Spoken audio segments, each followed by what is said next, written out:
Okay. All right. Hello. Good morning, everyone. We're going to get started in just a moment as soon as Jonathan turns around. Okay. All right.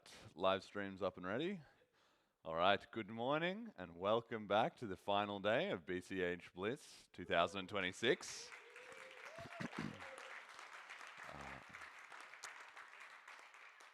Yesterday, I spoke about the impact of the event on alcohol consumption, and this morning I need to make it very clear that despite events last night, Bliss does not officially endorse gambling at the event. Um, that said, we are running a raffle today. So please speak to Fiendish, who will be selling the raffle tickets for €1 each. If you can show him a Velma from last year, you can get a free ticket. Whether or not you want to buy extra is up to you. And if you have a Jessica, you can get 2 free tickets. So you can get 3 free tickets to the raffle by speaking to Fiendish if you have those NFTs. The prizes include some BCH merch, a poker set, and 2 premium tickets to Bliss 2027. So pretty high ROI on getting in on that, I'd say. A reminder that pink is for privacy, excepting myself. If people have their pink wristbands, please just don't take photos of them or put them in videos or whatever, and just be respectful about that. Check with people before you put them on camera.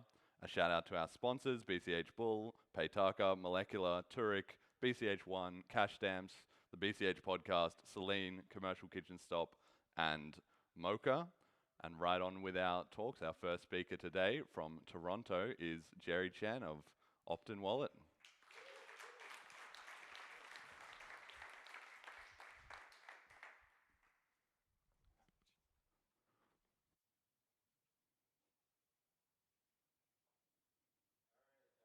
Can you all hear me? Awesome, awesome. Well, thanks so much, Jeremy, for having me here. And I'll be honest, at the hackathon, I didn't really expect to win, right? So none of the information and whatnot. So I'm really happy to be here. Um, Last year, I was actually originally planning to be here.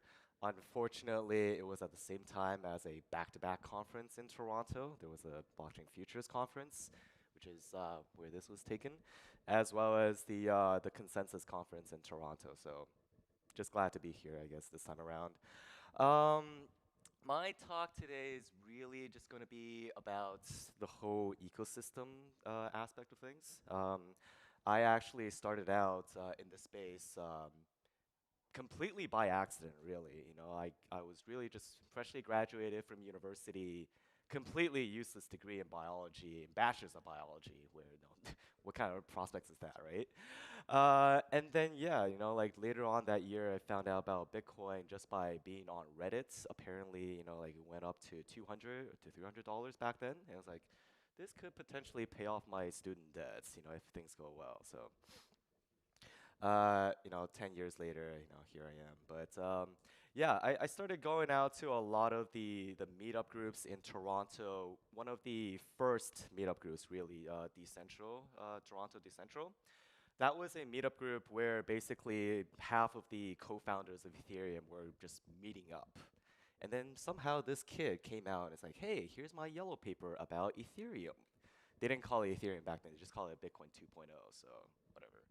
Um, so yeah, I ended up joining this meetup group a bit later on in 2014, and a couple of friends at this meetup and I basically decided, we want to do something similar like this, right?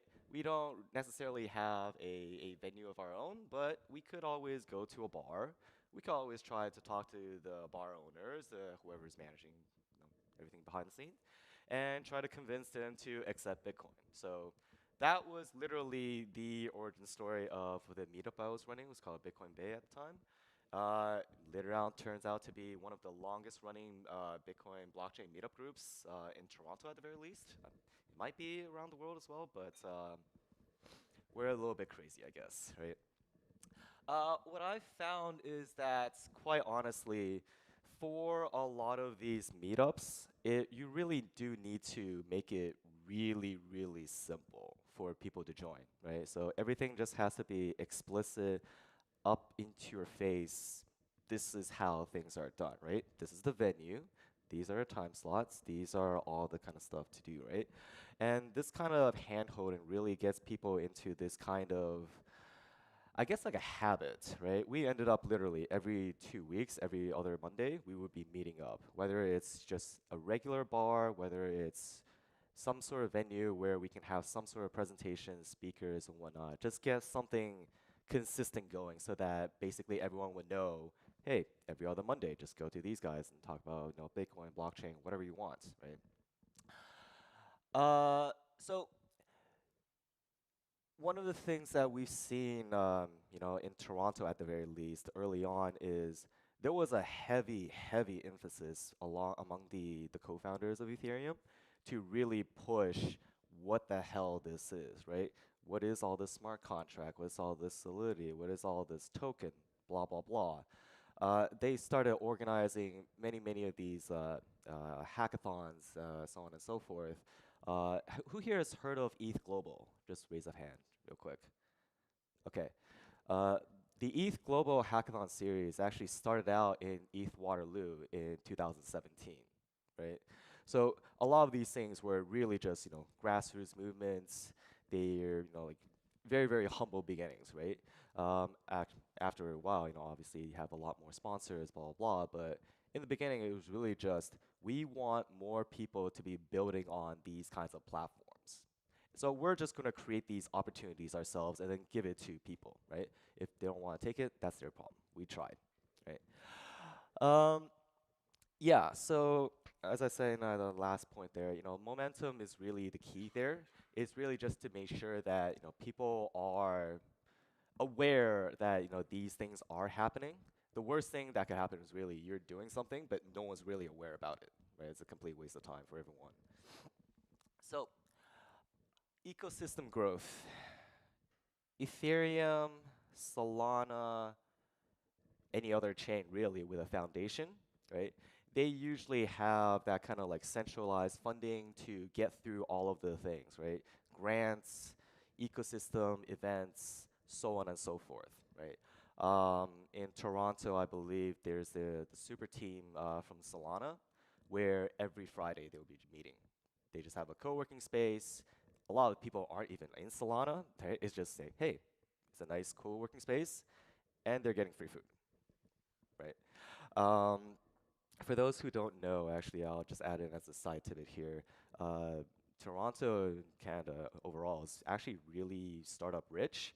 We're just really poor in the funding. So most of our talent just goes south, where the actual talents are and where the actual money is. But yeah, there's a really sizable amount of startups, founders, aspiring entrepreneurs, so on and so forth, right? So where do you go? Where do you meet? Where are all the resources? These are all things that after a lot of just basically just reinforcements, right? These are places you go. These are the locations you want to be at. These are the people to talk to, so on and so forth. Then this becomes a multiplying factor. Now you become the messenger to all the new people to say, hey, this is the place to go to. Just come out to the super team on the Fridays, so on and so forth, right? So if we want something similar to that effect, we do need to start having to create those kinds of opportunities ourselves, right? Whether it's collaborating with other people or otherwise. Okay, ecosystems. This picture was taken actually at the Shopify office on a Sunday. They have these Builder Sunday series. So you have nothing else better to do on your weekend except going to the Shopify building and work. Right? Very, very fun. You also have the opportunity to have demos of whatever you're working on. So doesn't really even have to be blockchain or AI related, right? It's really just that culture of building, sharing, that kind of atmosphere and vibe, right? That's what we're trying to At least these are the successful cases that I've seen, right? It could be, we just build something successful online, but I highly doubt that. Yeah. Some of you might have heard about this yesterday or throughout this weekend. There was this one conference in Toronto around the May period called Collision. I think globally it's called Web Summit, and I think it was in 2024. That was the last time they were in Toronto. The 2025, they basically went to Vancouver and then changed the name. So a couple of people were kind of like, there's not really much happening in May. The conference is really just kind of a boring event, and the main thing that people are really caring about is all the side events and the after parties anyways. Screw the conference, we're just gonna have our own things, right?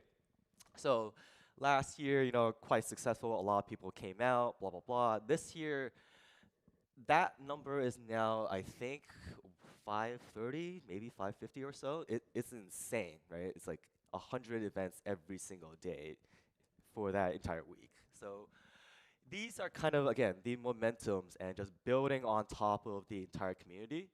When you see something like this, I don't care if, there's nothing really happening. I want to throw an event, right? Let's throw a Bitcoin Cash related event. If Bitcoin Cash is not interesting enough, then let's throw an event and throw in Bitcoin Cash, right? Just do something to sneak it in, right? So yeah, we're build our own conference with startups and parties and forget the conference. That's basically a Toronto Tech Week at this point. Uh, BCH, okay, so ETH, Waterloo, I think this was 2022, right after the COVID lockdowns and whatnot. A heck of a lot of people, a lot of sponsors, and quite honestly, at least in Canada, the students are really, really hungry. So if you just pay them a tiny amount of money, they'll be, again, just working their asses off, right? 5K, 10K,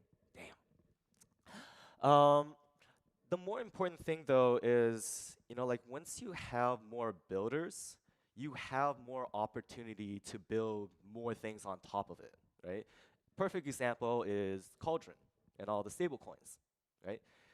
Once you have things like Cauldron, now you can start building out tools for more complex and advanced DeFi.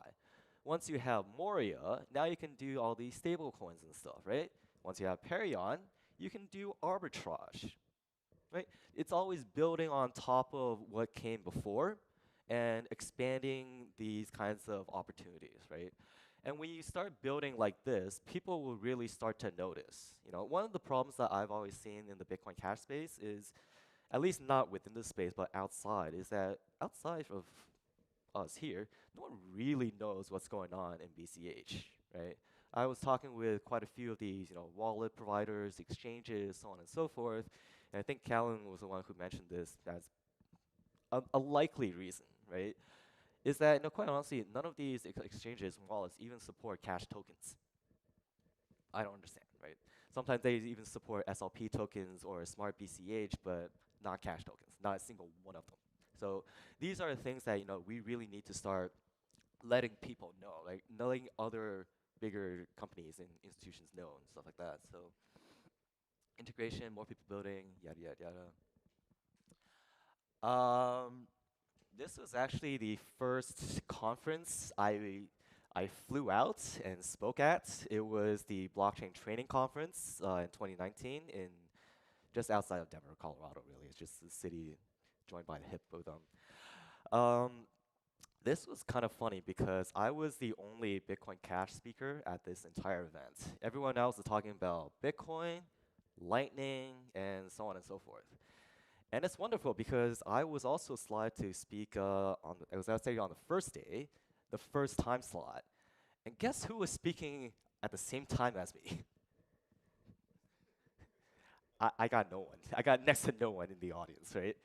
But the video is still online, yada yada yada, and I was talking about Cash Script, the very very early versions of Cash Script back then.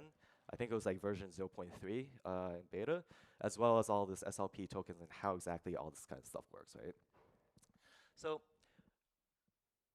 I'm a firm believer that, quite honestly, seeing is believing. When you need to explain all these complex topics to people, it's hard for people to understand. When you just show people a wallet, right? You just show people a wallet, you just show them how all these features work, go through a transaction, go through some of the more complex dApps and stuff like that, then they see, oh, you can do DeFi on Bitcoin Cash. I didn't realize that. You don't need to explain, oh, these are the covenants, these are all the technology to enable it. No, shut the fuck up. Right? Just show people. Just show people how it's actually done. Right? And yeah, once they see how it's done, they usually, either they get curious themselves, they start doing their own research, or they're at least a lot more open-minded than when you when you started the conversation. Right? What can these kinds of builder hubs do? So if we had a crap ton more money, as one of the questions yesterday, right? I'll be honest, I probably would be just throwing it at a lot of these developers, right? Go create whatever companies that you want, go create any sort of potentially successful projects, whatever. Just make some noise. Try not to get yourself locked up in jail, of course, but make some noise in the space, right? When you have this kind of builder hub, you're basically building out a culture of builders, developers, and whatnot. And quite honestly, that's one of the main things that we're really missing in this space. It's not really the builders and the individual builders themselves, but it's the presence. It's the visibility of all of this kind of stuff, right? A builder hub like this, for example, with the Solana super teams, right? Again, you could have almost no one working on Solana. But the visibility is such that, hey, I'm kind of curious. There's grants. There's all these resources. Why not try building on Solana, right? Switch out Solana. Replace Bitcoin Cash. Same kind of concepts, right? And obviously, like this doesn't need to be done in Toronto and whatnot, right? Any city with high integrity, a lot of talent, and maybe some funding, right? That's all you really need. You can replicate this anywhere, right? I'm not sure where the tech hubs in Europe are, but same kind of concept, right? The opportunity to make BCH easier to join is really the gap that I see. And once we can address that gap, I don't see why we can't have four-figure Bitcoin Cash very, very quickly, right? Because you'll have all these developers, all these people building on it, making a noise. Everyone will know what's actually going on. Community, businesses. Yeah, so this really just goes down to, and I think this is one of the last slides. So this is an opportunity for us to really try to reach outside of the Bitcoin Cash ecosystem and try to talk and engage with a broader crypto space, right? A few weeks ago, I was in Vegas with a couple of people here, and yeah, I had an opportunity to chat with one of the PR managers of Trezor, and I just gave him crap. It's like, how can you guys support these outdated things on Bitcoin Cash and pass them off as the current standard and stuff like that, like the current status quo? So the more of these, and it's not trying to be hypercritical, but show them the opportunities, right? Another one of these companies that I know of, they started out as an exchange. They're now trying to move on to self-custodial wallets and AI trading on those kinds of platforms, right? So they unfortunately also don't have Bitcoin Cash support, but you guys might want to keep a lookout on your Telegram. The CEO might be messaging one of you guys. Yeah, so this is Bitcoin 2026. My tag is Lightstorm, founder of Optin Labs. And yeah, if anyone has any sort of questions, I don't know how much time we have, but happy to answer them.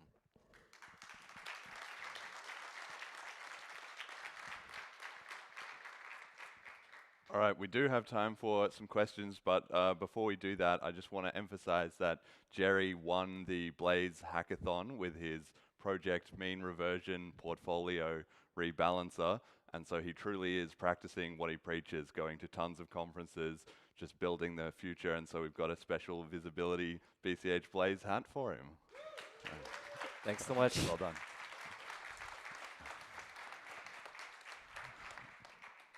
All right. Any questions do we have here? Okay. Get on.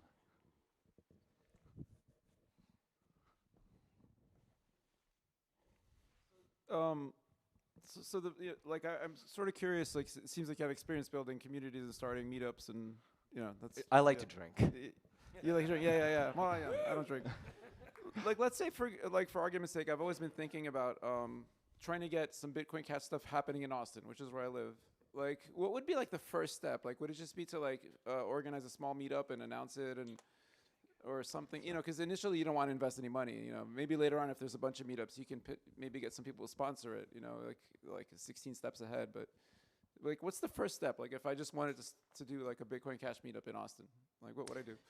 Yeah, so go to meetup.com, go to Luma, go to one of these, event organizing platforms, just register it, right? And then start making noise. Go on social media if you don't have community, talk with your local meetup groups. I'm sure there's like some sort of Telegram, WhatsApp signal groups out there. And yeah, just let people know, right? It could be very, very, like low effort, just show up, talk with people about these kind of things. If Steve's out there willing, he might give you some cash stamps to give out, right? Right. Onboarding, that kind of stuff. And yeah, if you don't want to run your own meetups, then try to find other similar kind of meetups, right? Whether it's Bitcoin meetups, whether it's just general crypto meetups, so on and so forth. But yeah, just start. Again, it does help if you're able to drink and have a good time and blah blah. But if you know how to have a good time without drinking, that's fine too, right? Yeah, yeah, sure. Yeah. No, I get your idea. It's just basically just start doing it, and you figure Just it out start. along the way. Yeah. Yeah. And it could even be like low, like zero cost. Like it could just be like announce Just stuff, just go meet up to a in a cafe. local bar. Just go to a Yeah. local restaurant, whatever, right? Yeah. Yeah, yeah, totally. Yeah, gotcha. Thank you. I'd just like to add to that. I mean, add things like fun events, like beach parties, barbecues, anything other than just sitting around in a bar. That also adds a bit of draw, and people will come along and remember that, and then they'll start associating Bitcoin Cash with fun. I think that's really important. So not a question for Jerry. That was just a general point. Yeah. You can also go out dancing bachata, hint, hint, dancing cash. Jerry's walking the walk. That's all I got to say. He was fun to hang with in Vegas when we were out there. Did I catch what you said correctly? Were you hinting at creating a BCH association of some sort? Because I know this has been attempted in the past with some pushback from the community. And what are your thoughts on that? I don't know about association. I'm just talking about builders hubs. So yeah, just like have a space, get some builders, show them what Bitcoin Cash is, show them all the resources, and yeah, just let them build, right? The thing with associations and foundations and stuff like that is they're kind of like the precursor step to the builders, right? But if you already have the money, and this is something I am planning for, trying to raise some money in the crypto space, but also in the local the companies, right? So the local ecosystems and whatnot.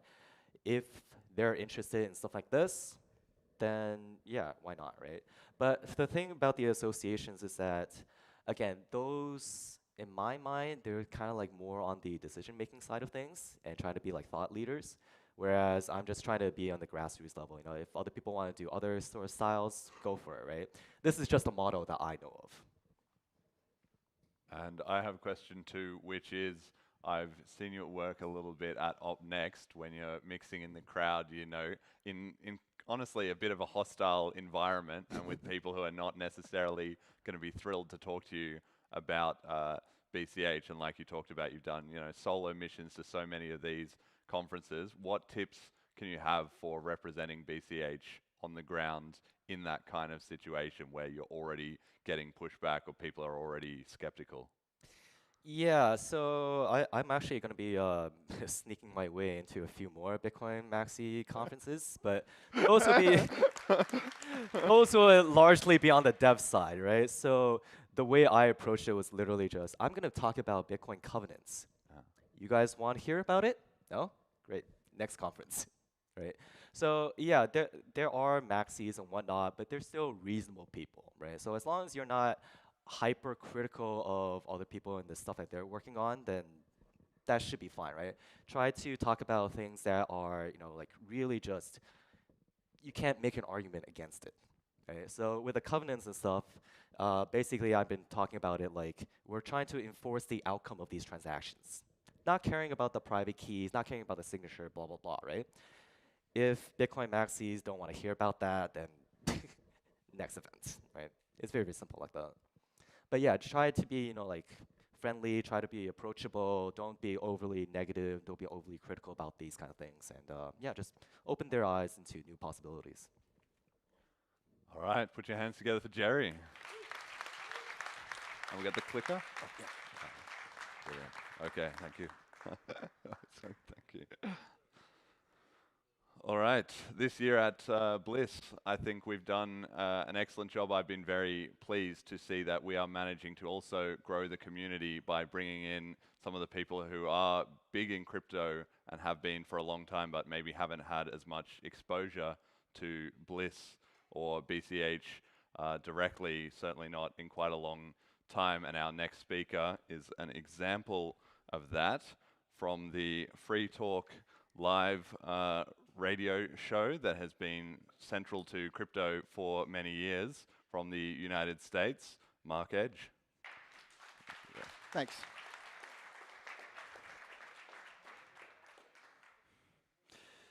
Thanks, guys. And before I get started, I got to say I'm very impressed with your conference. I've really enjoyed my time here, and I plan to buy some BCH. I'm really impressed with what you guys have managed to do.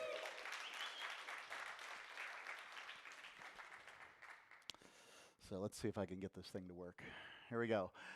That QR code takes you to a petition that I'm going to ask you to sign at some point if you want to get it now. But don't worry, this little picture will be back too. So, Donald Trump has said that he is going to end the war on crypto, and I think that that includes bringing home the POWs.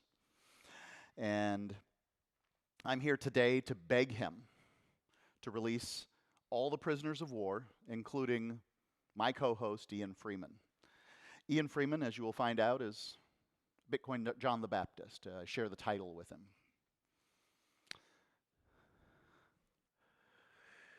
And it was a cold day in March 2021. This is a civilian armored personnel carrier. It's called a Bearcat, made by a company in the United States called Lenco. It stands for Ballistic Engineered Armored Response Counter Attack Truck. Sounds like something from G.I. Joe, doesn't it? There were two of them, 2 tanks. 2 tanks, a SWAT team, a drone. They shattered the window in the front of my co-host Ian's house, my studio. They flew in the drone to look around. They'd taken these Bearcats. They rammed the doors through with these battering rams that were on the front of the Bearcats. They had a man in a turret above it. This is for a house. A house. Nothing special, just a house. The Free State Project, for which Ian and I had moved at that point 15 years before, is a concept to move 20,000 libertarians to one state, New Hampshire. And there's no order beyond that, right? Move the libertarians to one place, see what happens. Lots of things have happened. Libertarians, currently there are 166 legislators in the state of New Hampshire who score a 80%, I think it's 85% or better by the New Hampshire Liberty Alliance. There's some clubhouses around the state where libertarians get together. You know, there's family events, there's festivals, there's wife swapping and drugs. I mean, there's all kinds of weird stuff going on in New Hampshire. And Yep. Trying to get back in here. Keep my notes.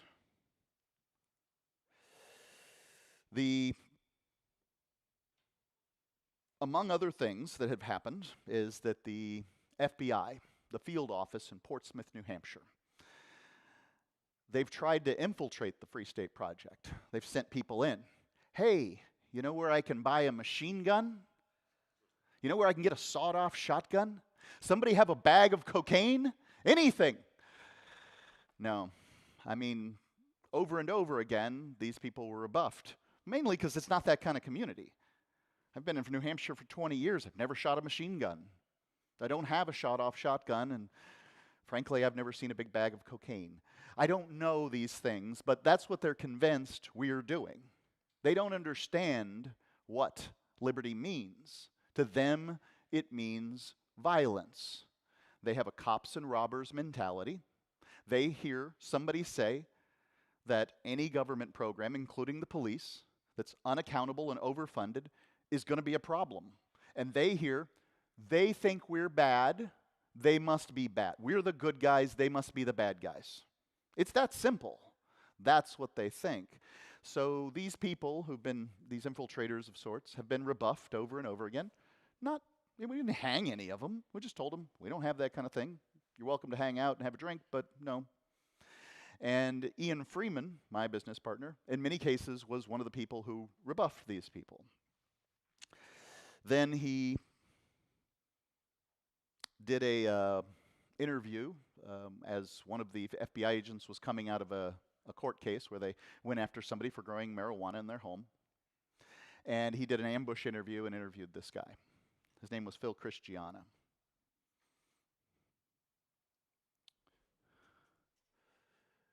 This is the battering ram here, because it's coming in for the door. I guess it says it's going out. See how the window hanging on it? So, Free Talk Live was the first, only libertarian radio program to speak of. Radio's basically dead. Sorry, COVID killed it. Podcasts are the thing now. But Free Talk Live was really this phenomenon. It was at the end of radio, the beginning of podcasts. We were the #1 podcast in the world when Joe Rogan was still feeding people sheep's eyes and lobster butts on Truth or Dare or whatever that, Double Dare? I don't know. I don't remember what the show was, but something like that. I'm sure you guys remember. And we were on 300 radio stations across the country. And frankly, not at one time, 300 over time, but it was frankly amazing. It doesn't make any sense that voluntarists, and we all know what that's a code word for, right? Voluntarists were on the radio speaking truth to power on 300 different radio stations. It's incredible. Ian was, you can see that little dog in his hands there. Ian was taken into custody. So was his wife, Bonnie, his roommate, Matt. Across town, one of our co-hosts, Aria, a woman a couple of towns away that we, listener and did business with, Colleen, Renee, Ian's ex-girlfriend, her boyfriend, Andy. Andy had done nothing. He was in no way related to this. Gentlemen, if the police want to talk to you, the only response is, I'd like to speak to my attorney. Andy did nothing except talk to the FBI. He was in no way related to this. Don't ever talk to the FBI. Don't ever talk to the policing organizations. A man named Nobody. He had changed his name from Rich Paul to Nobody, and he ran for governor under the platform, nobody cares about you. Nobody's going to listen. And nobody gives a crap about your opinion. So we had 2 tanks, 2 SWAT teams, 2 treasure wallets. This is really important for those of you who want to develop a conspiracy theory, because I certainly have a couple that I'm going to proffer to you. an agent walked by carrying 2 Trezor wallets. Now, we've got activists surrounding the house. They're taking pictures, they're taking video, they've got the whole thing. That's where I get some of this stuff from. One of them walks by and says, "Red team to red team leader, we have jackpot 1 and jackpot 2. 51 to your 20, which means on their way to you." How would they know to call a Trezor wallet jackpot 1 and jackpot 2? They had a code name developed for a Trezor wallet before they went in. Now, here's my conspiracy theory. I wasn't in the meeting before these FBI agents come in, but I think they flashed up a few different, maybe a Trezor wallet. What's the other one? Another hardware wallet. Ledger, that one. They flashed up a couple of wallets that said, "Gentlemen, this is what we're looking for. This is it." And they found it. "This is the jackpot, guys. When you get this, you bring it to me." And they found it, and they brought it to him, because that's maybe what was supposed to happen. Ian, like me, had a lot of Bitcoin. I'm going to tell you how he got it. Yeah, look at all that brown hair. Wow, it's awesome. 2002, we were a libertarian radio program. We started by 2 guys, just figuring out how the world worked. Ian was the youngest talk show host in the nation, nationally syndicated talk show host in the nation. I had worked in radio with him for years before that, and I knew how to put together the business. Ian knew how to make the little boxes go blink, blink, and knew how to, program the show to make it interesting and marketable. So together, we set about to do the impossible, to make a program without corporate help.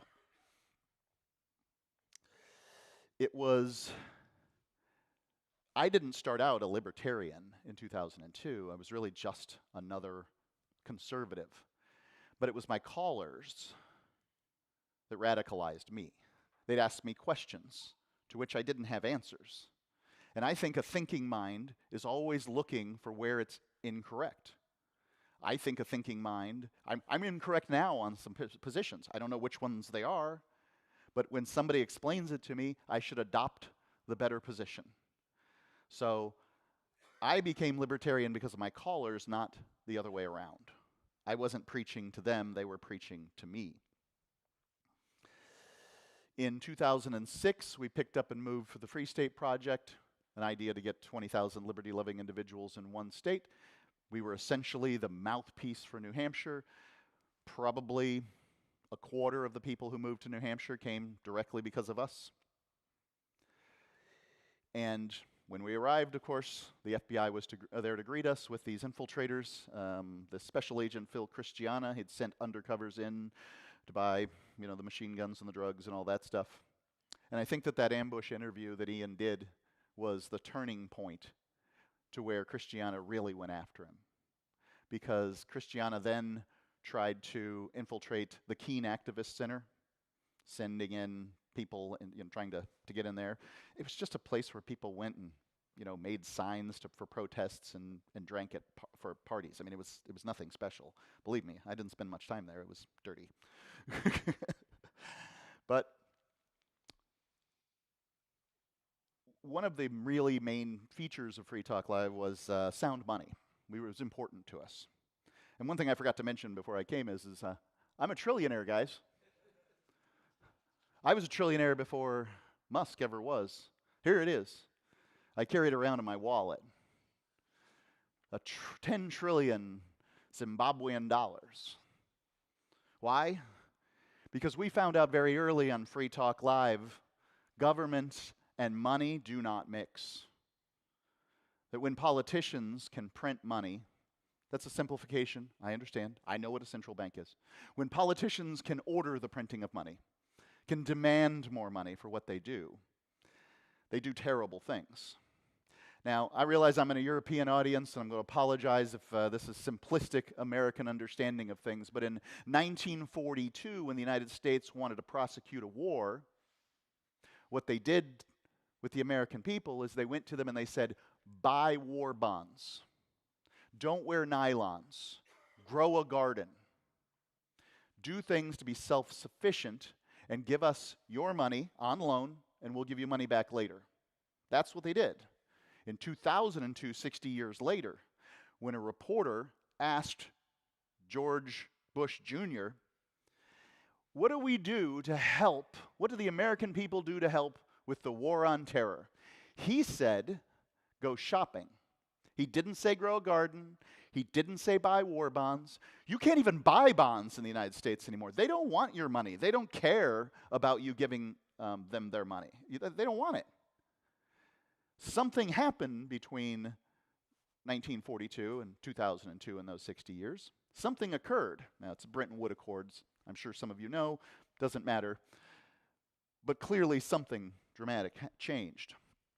And it's disturbing that unlimited money printing creates unlimited accountability. On Free Talk Live, we were the first place in the world to mention cryptocurrency. Look at all those young guys. We were the first media in the world to mention Bitcoin. A caller called in on December the 28th, 2010, mentioned Bitcoin. Then that show, Gavin Andreessen heard it. Probably not that night. Very few people waited up until 11 o'clock, 11:30 to download our show, to listen for another 2 hours after that. But in the next, few days, most people would consume it. Gavin heard that show. He clicked out a quick email. He said, hey, guys, I've been sponsoring your show for a while. He was one of our little Mouseketeers, with an amplifier. Sent us $3 a month or something. And I want to explain Bitcoin to you further. He did. He came up, he explained it to us. We became that day the first ad venue in the world to accept Bitcoin for ads. Gavin made his first purchase with me. I paid for his meal with my credit card. He sent me some Bitcoin later. We talked about Bitcoin that night. Roger Ver heard that show that night. He spiraled into it was about January the 20th, 2011. He spirals into a 3-day manic phase surrounding Bitcoin. He gets very excited about it. And he then demands that we accept Bitcoin for his ads. He's advertising at $3,500 a month. Our budget is like $15,000 a month. So he was 20% of our ad budget. He was a major advertiser. Several of these guys heard about crypto on the show. Eric Voorhees had been a longtime listener. Maybe, I don't know, no one's told me that this isn't true yet, but they have told me that Vitalik Butrin's dad heard about Bitcoin on a libertarian podcast.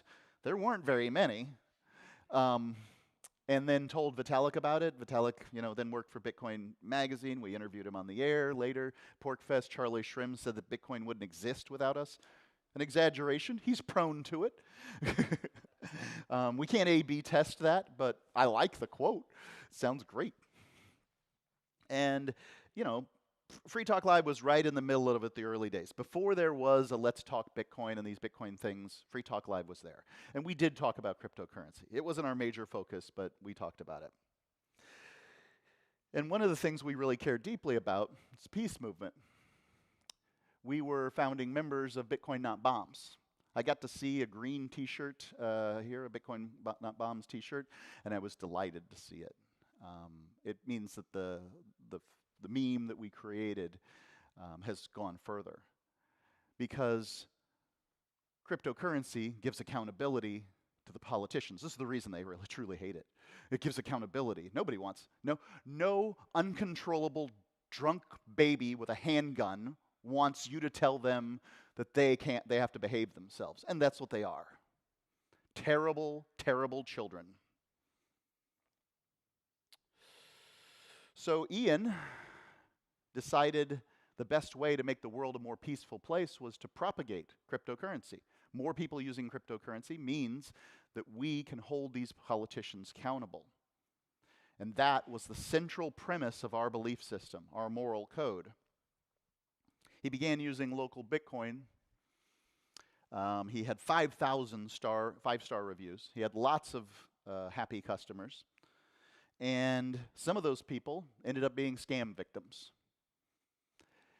Now, they're scam victims, but they're also liars too. I was there in the court. I spent 80% of that court. I was there. I heard them say, oh yeah, maybe he asked us some questions, but whatever. He's still a bad guy. I was in the studio at times when Ian was asked, are you buying these coins as an investment?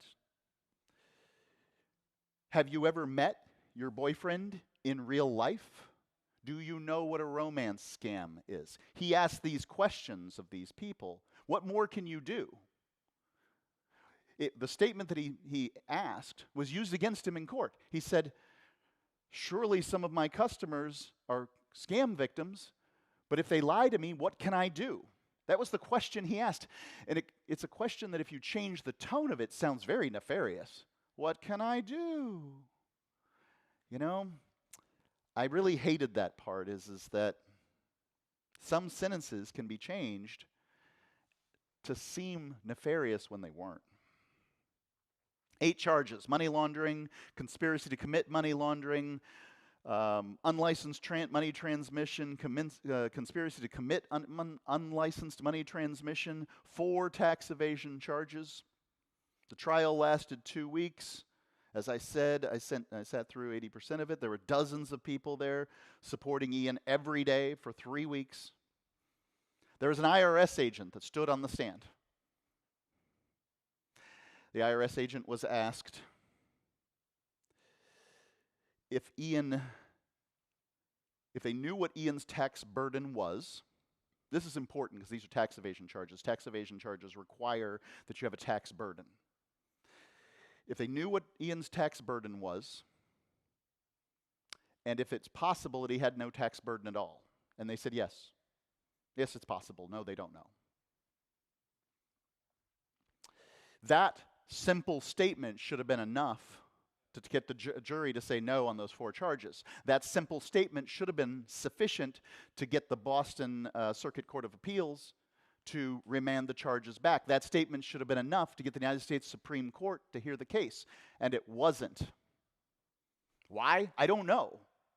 I don't have a reason.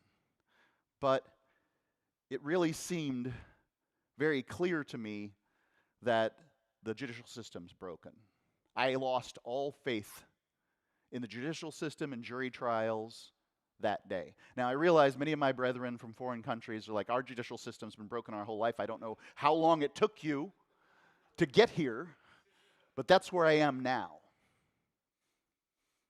You know, I knew that the cockroaches were more well-liked than the United States Congress. I knew that the president was just a seated figurehead for the military-industrial complex, but I held out this glimmer of hope for the judicial system, and it is just gone. Here's another theory, Phil Christiana's theory. This is the state's theory, is that Ian knew that if he sold Bitcoin, that some scam that scam victims would buy from him, and then he would make money off of them.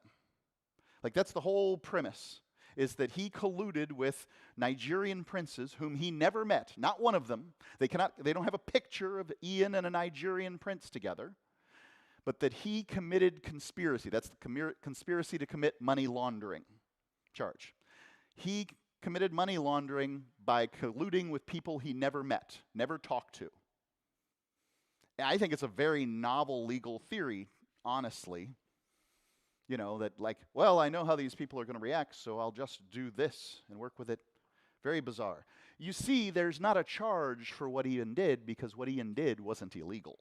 So they had to make these charges and stretch and bend and contort, genuflect. The jury found him guilty on all 8 charges. All 8 of them. What's that? Yeah. Well, this is my theory on juries. Why in the world, if you were getting brain surgery, think about the most important job in the world to you at any given time, whatever it might be. I like brain surgeon. If I needed brain surgery, would I pick 12 people who'd never studied brain surgery to do brain surgery on me? I certainly wouldn't want 12 legal idiots judging whether I'd done something wrong. Now, I agree that back in the day when laws were essentially, have you aggressed on your neighbor? Do you need to make good? Juries were probably a good idea. But at this point, when everything's illegal, when the legal things are illegal, you don't need a jury to figure out right and wrong. They've watched too much Law and Order, too much Magnum PI, and they just think everybody's guilty. If they're being brought up, they're guilty. October 23rd. So by the way, the trial was in December 2022. The sentencing was 10 months later. Swift justice and her terrible swift sword, right? And the judge at the sentencing hearing clawed back the jury's money laundering charge and said, no, they were mistaken. This never happens. I realize that you guys are not Americans, and even Americans don't know. Judges do not acquit perpetrators at sentencing of what the jury found them guilty of. But this one did, of this one charge. This was where he conspired with a federal agent to, for that agent to buy Bitcoin when Ian told him no, he would not sell to him. The agent said, well, I'm going to go to your vending machine and I'm going to buy it. And Ian's like, I can't stop you. And that's what they said he conspired. He said, oh, well, go ahead. No, he didn't say that. He said, I can't stop you. The judge overturns the charge. This is amazing. There's a plea bargain. He's sentenced to 8 years, but the plea bargain he makes is, remember, Peace Church. Peace is important to us. He says, I will give you everything you took out of my safe on that morning. Just don't give it to the government. Give it to the victims that were, ripped off by these scam artists. You give it to the victims. When he did this, he lost every opportunity to go back and get it. He can't go to the victims on appeal and say, hey, I won my appeal, you got to give me my money back. He said very clearly, I don't want the government to have this money. I don't want you to drop $1 million bombs on $10 tents in my name a world away. I'd rather give it to these liars who wanted me crucified because of their mistakes. And among those things was $100 Bitcoin Casacious bar. Very rare thing. In 2011, Roger Ver gave it to Ian to say thank you for all of the promotion of Bitcoin at the time. Ian was sentenced to 96 months. In February of 2025, it's cold in Boston at that time, I went to the Circuit Court of Appeals. 7 charges remaining now. Remember, the judge acquitted Ian on one of them. There's 3-judge panel. The IRS agent was mentioned. The opportunity was given for an appellate bond. The tax evasion situation was talked about. The colluding with someone he'd never met charge talked about. All of them sustained by the court. Not that day, months later. If they did it that day, we might rise up, pitchforks and torches, and say, hey, we demand justice. They don't give you that opportunity.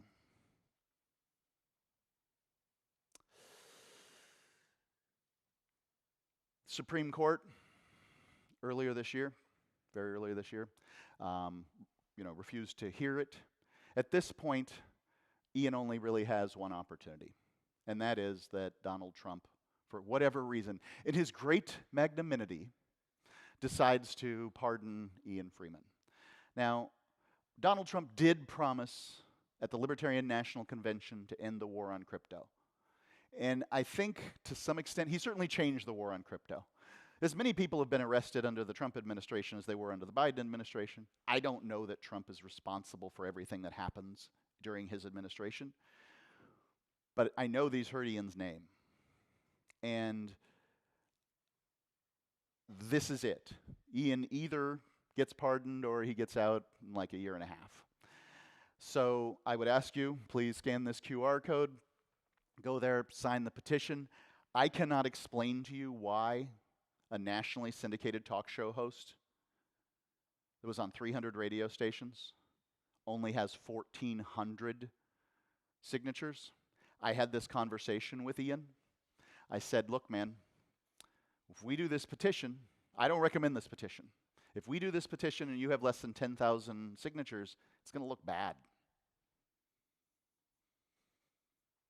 And we have a group of people, you know, our community, they don't always want to be on lists that the government can check. And so, you know, I think there's a lot of people that have sent cryptocurrency as a support, haven't signed the petition, whatever the reason is. I don't know how important signing the petition is. I don't know if Donald Trump is going to look and say, what, only 10,000 people have signed it? Nope. I don't know what he'll do. But this is it. This is all I can do. Spread the word. I can say what happened, and I can ask people to sign a petition at change.org. My name is Mark Edge. Thanks for having me.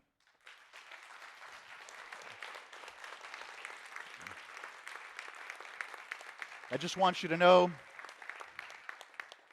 my $1 trillion is not divisible. You can't have any. Does anybody have any questions about the situation, about anything?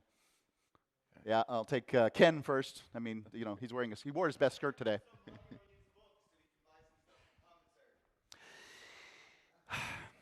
Ian has asked specifically that no one send him money. Ian's fine financially. Oh, we need it for the live. And what he really wants you to do is to, oh yeah, shoot, thank you, Ken. I forgot to get the last line of my speech. Ian wants you to support the crypto prisoners. Roman Storm, Roman Sterlingoff, the Samurai Wallet guys, cryptoprisoners.com. That's where, you know, if you feel support for Ian, you haven't signed the petition or whatever it is, he just wants cryptoprisoners.com mentioned. Thank you. For the listeners, my question was, how could I put money on Ian's book so he could buy commissary? Yeah, thank you. I should have repeated it. Any other hands? I saw other hands. Stick it back up. Yes, sir. I'm sorry, maybe other people. The live stream. Maybe other people. I apologize. Maybe other people are familiar with the case, but so the government basically, he sold Bitcoin to people, and those people somehow got scammed out of their Bitcoin by other parties, and so he was like held.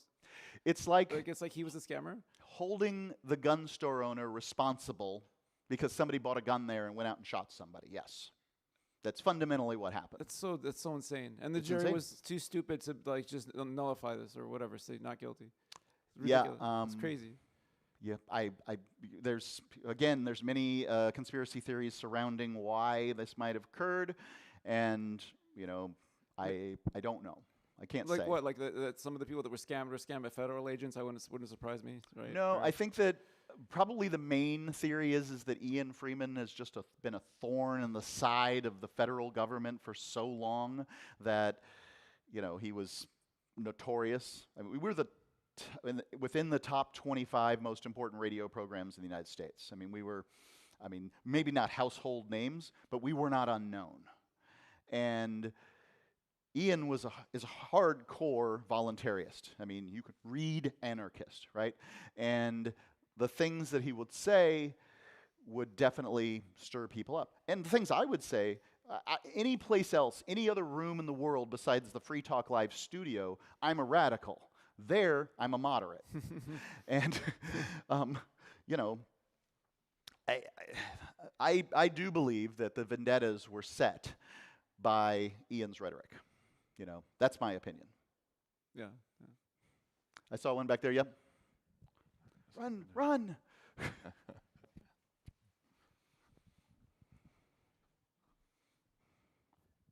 You mentioned that they were aware of wallets there, or indicated that they had found something that they were looking for. Jackpot 1, Jackpot 2, Jackpot yep. 1, Jackpot 2, and I think there was some information in the last couple of years about it. I believe it's Trezor that said, "Oh, actually, no, we have access to your private keys." Are you implying that may have been an issue with them being aware of it, and just how secure are Trezor wallets? First, I want to define they. I like Ernest Hancock's definition, is we are the ones who want to be free and want to be left alone.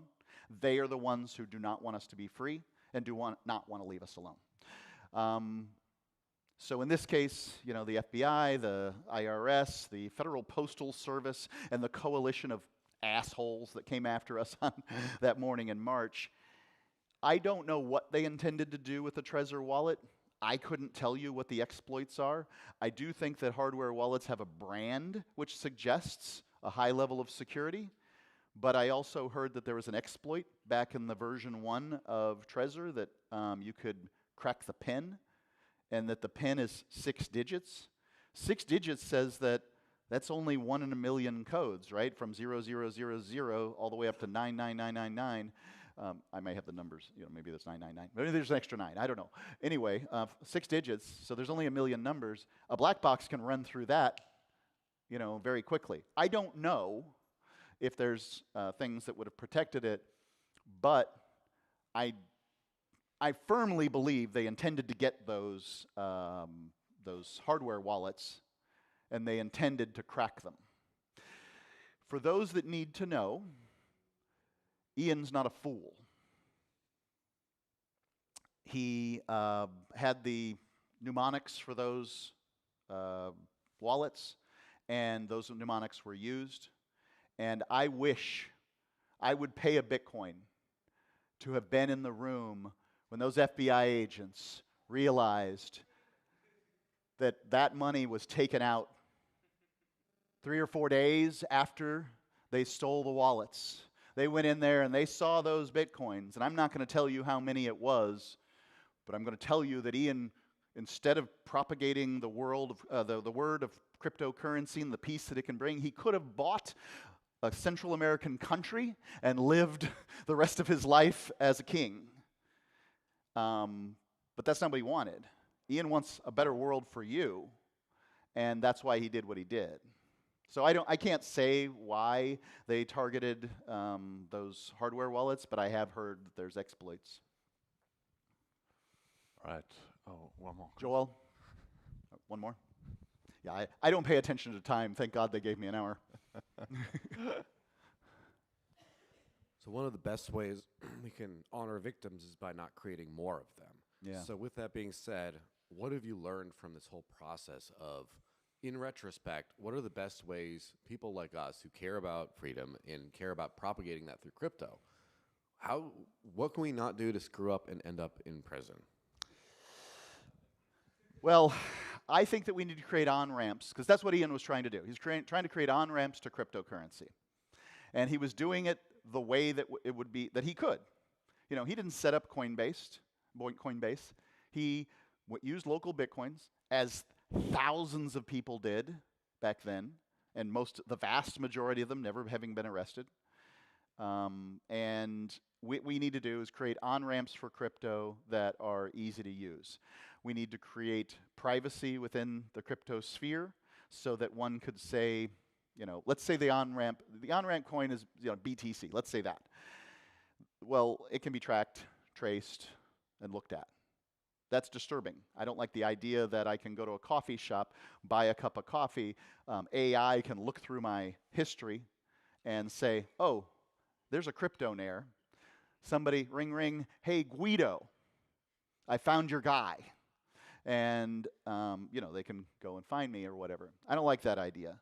So, you can use the Bitcoin to buy the Monero that, then goes on and, whatever use Coin Fusion, whatever choices you make to obfuscate what your identity is while purchasing.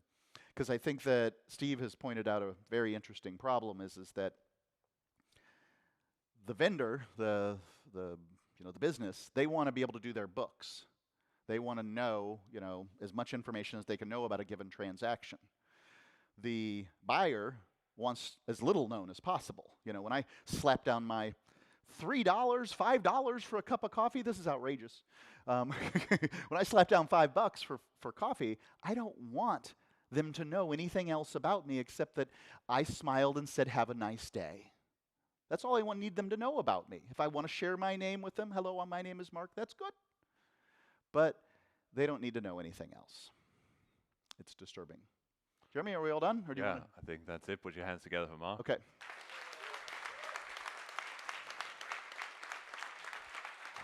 Thank you, sir. Thank you. Thank you. Appreciate it. I love this conference. All right, so as you all know, it's time for the break. We're doing okay on time, so we'll have 15 minutes outside for some drinks and snacks, and we'll be back shortly with more talks. Of course, everybody can speak to Fiendish about the raffle tickets, especially if you have a Velma or a Jessica, cash in those free ones and maybe buy some more. But again, gambling is not officially endorsed. All right, thank you. 15 minutes.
Where did Jack go? All right.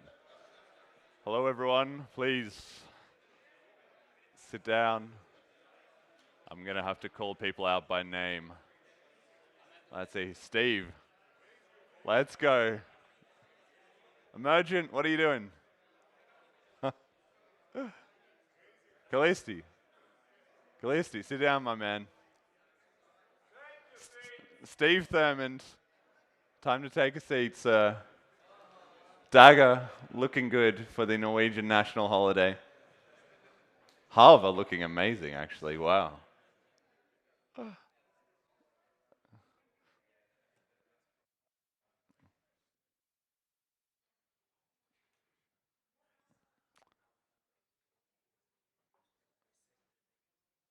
All right. Okay. Our next speaker, one of the most essential contributors to Bitcoin Cash at the node protocol level with BCHN, the highly regarded fulcrum, and the Electron Cash wallet that is so used and loved by many people, including myself, from the United States of America, Callan Kulianu. Thank you. Thank you.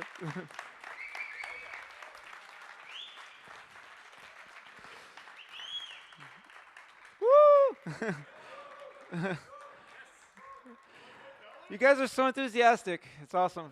I hope I don't disappoint you with this talk because it's going to be lighter than my previous ones, which were very technical. But which is good because the next speaker is going to have a very technical talk. So my talk is basically going to be me discussing three disjoint things in a way, and an opportunity for you guys to ask me questions, and we can do maybe a little forum on the upcoming upgrade like next year, something that's been sort of on the table.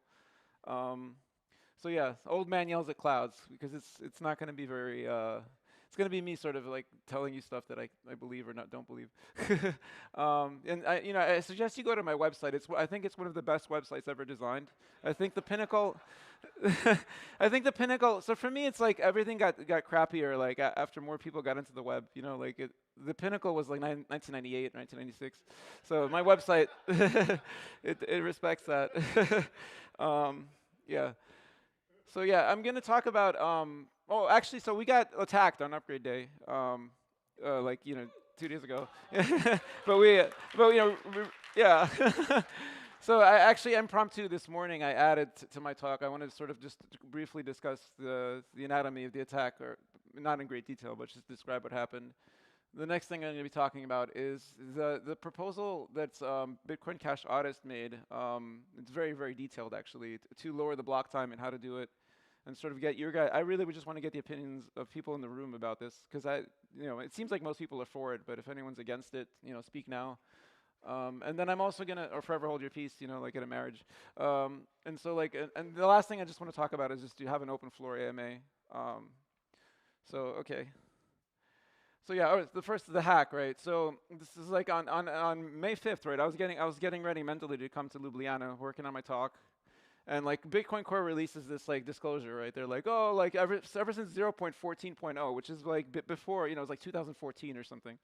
Like they've had this bug that no one knew about, where you could just crash any node if you sent it a specially crafted block. And they released this, like this disclosure on like May 5th, and I was like, holy crap! So I was thinking we'd have to do an emergency release of Bitcoin Cash node, right? Because I was like, oh, maybe we have this bug too. And so I spent like about 10 minutes investigating, and like it turns out Amaury Sachet, like he inadvertently fixed, he plugged, he didn't like the way the code looked. There was like a code smell. So we haven't had this bug for 9 years, like since 2017, since before we forked from Bitcoin Core, like since July, like we forked in August. But Core didn't realize it, and they've had it since like Core 29, which is like a very recent version. Like it's just like, and so yeah, it's like a big deal. You could like crash anyone's node. That's the disclosure from Core. And then this is the section in the code. Like if you trigger this one branch, you return early from this function, and like that, because of stuff that happens earlier in the function, which I'm not going to show you, that causes like this thing to lose, like the pointer, this control thing is still pointing to some data that's already deallocated, because it's really an early return, and like lifetime management issue. But we don't have that bug. Like Mamre fixed it, but the branch even on core, this branch still exists. Like if this check fails, like the subsidy is too big, the miner wants too much payout, bad CB amount. Like that's this is the one place you could trigger the bug. Right, and then come fork day, right? Like we just not fork day, come like upgrade day, which was 2 days ago. We we were celebrating that we had an upgrade, and like we were all like, yay, all excited. And then we see like bad CB amount in the logs, right? So we're like, it was like me, Jack, and a bunch of other people. Richard, this is logs from Richard Brady. He's like, hey, look, I'm getting these weird blocks. Like, does this have anything to do with the upgrade? Like, did we have a bug in the upgrade? And like, I was like, everyone was stumped. They're like, what the hell, bad CB amount? Like, I've never seen that error before. Like, you can't normally get an error like that unless you have like really, really, really weird software that's like, like generating these blocks that are trying to pay themselves more. So we're like scratching our heads. We're like, oh, it's probably not related, or it might be. And like, I got really nervous. Like, people got really nervous. But they weren't doing any harm. Like, these blocks weren't being accepted by the network. They were just like being broadcast, and like nodes would reject them. Like, why are you paying yourself more subsidy? But really, what the attacker was doing was he was trying to trigger this branch. So this guy mined like a seemingly valid block, but the only problem with it is that it tried to claim more reward. That's than the block really should have, and like that's how you trigger this branch, basically. So it's like weird. Like so then I went home and I took a nap that day, and like while I was sitting in bed, I was like, oh, like I think it's probably related to that bug. Like, so then I go back and like I look at the core thing, and then I open the code, and like I see, this is exactly where the branch is triggered. Like he's basically trying to trigger this branch because he thought we had the same bug. And he ended up mining like 2 of these poison blocks like within a 30-minute period. So if you do the math on that, he had like probably on average 66% of the hash rate of BCH. Like he'd probably rented it. So he spent like a lot of money on this. Probably he rented more, like because you're not guaranteed to get that many blocks in like a 30-minute period, right? So he may have spent between $3,000 and $10,000 on this failed attack, right? And like it's so strange. Like he didn't do any of his he did all this work. Like crafting these poison blocks is difficult. Like he did like all this work, but he didn't do the due diligence to check if we have the bug, which we haven't had for 9 years. Like it's pretty crazy. Like he could have asked an AI or something. Like I don't know. This is strange. Very strange. I don't know. Like because it took a lot of work. Whatever he did was a lot of work anyway. So he could have just figured out at first if we have the bug. But yeah. So anyway, we like Bitcoin Cash was safe. Yeah. Yeah. That's good. I mean, it's fortunate. But yeah. So yeah, switch topics completely now. This is what I was actually going to ask you guys what you think about faster block times, because I know a lot of people have been very vocal. The vocal people have been vocal about it, but maybe there are people that aren't so vocal that have reservations. But I sort of want to go over it. So since Bitcoin's inception, Satoshi proposed a 10-minute block time, and then that's what he implemented. And you could even see in early forum discussions, people had discussed the idea of reducing that later, as networks get better, as computers get better. Like Gavin Andreessen was open to it, like this is documented. And then like newer coins, of course, Litecoin, was one of the first major coins that appeared in the early days that had 2.5 minute block times. Now it's not uncommon to see 2 minute or 1 minute block time in most major, like new coins. A new coin will never do 10 minutes probably. It's just considered like too long to wait. So lowering this block time has advantages, and it also has costs and risks. And sort of in my talk, if any of you have any ideas or any pro-con opinions on the topic, I'd like to hear them. Maybe other people can hear them. So there's the thing that gets you with block times is, the average block time is 10 minutes, but then there's the variance, which can kind of really, it can rain on your parade, especially if you're really waiting for a confirmation, if you're sending money to an exchange, if you're, it can really, like, so this table is kind of, it's in a Bitcoin Cash audit's chip proposal for this, but, even at 10 minute, so if you have a proposed block time of 600 seconds, what we have now, 10 minutes, like let's say you waited 10 minutes, like 44% of the time, you're still gonna like, you're not gonna get a confirmation in 10 minutes, like, so that's a significant thing, right? Especially if it's really urgent to you. And there's another thing, like there's like the perceived block slowness, like often you're very likely to something called the hitchhiker's paradox, which I suggest you read about, but I'm not going to go into now. Where you're likely to land like on these longer things. Like if you were just to throw a dart at this time, this is a timeline where the average block time is 10 minutes, but you have the variance. So, one of them is 28 minutes, but another one is 2 minutes. And if you were to just throw a dart at this timeline, you're very likely to land on one of these, because it's a significant portion of this like fixed amount of time, right? Is this one unfortunate period where variance screwed you? So so that's why often it's like we've had the perceived notion of like, the one time you wanted to send like whatever to Coinbase to like, to pay your bills or something. This is the one time that you're landing on one of these longer ones, because you're very likely to be in one of these periods. Now, if you're lucky, you land right here, and then the block comes, and you're happy, right? But it's weird. There's a paradox related to this, and so it turns out that if just for any random moment in time, you have a 50% chance that the current interval like exceeds 17 minutes. So like it's crazy. So there's math behind why like we often say like that block's never coming, even though it's supposed to be in 10 minutes. And you can go into why that is. The Bitcoin Cash Artist paper, the fabulous paper, does go into it. So there are some advantages to shortening the block time. One of the big reasons for me early on was like I don't want anyone using Litecoin. So, and the only reason some people use Litecoin, like, because they're hopping money from exchange to exchange, and they don't want to use Tether or something, they want to use something that's like custodial or they control, maybe they go to their own wallet into an exchange. They'll often just use Litecoin, even if they don't like Litecoin, just because they have a shorter conf time. Just for that, it's dumb because like, you think an exchange would scale the conf time, the number of confirmations you need based on difficulty, but just that first confirmation coming in, like, comes in 2.5 minutes or whatever, rather than 10. So I don't want people using Litecoin for that reason. Maybe if Litecoin does things that are much better than us in the future, then people should use it, but not for the block time reason. Like, it's kind of dumb. So one of the other interesting things is if you have a shorter block time, you basically lower the difficulty. Let's say we have a 1-minute block time. Difficulty is 10 times less. Then like you can actually have like really small miners like do solo mining. Like they don't have to join a pool because the variance doesn't hit them as hard. Like let's say they're supposed to find a block every 2 weeks with the current difficulty, right? But they get really unlucky and they're waiting like 4 or 5 weeks or 6 weeks, and like that's a real hit. Like even psychologically, it's like, man, I haven't had. It's like when it hasn't rained in a while, Like man, I haven't. It's been a drought. Like the plants dry up and like the whole landscape gets sandy colored and like there's no more leaves. Like that's what it feels like psychologically when you haven't found a block in a long time and you're a small scale miner, you're solo mining. But if you lower the difficulty 10x, like those dry pairs are going to be very short, like perceptually speaking. So it might encourage more solo mining.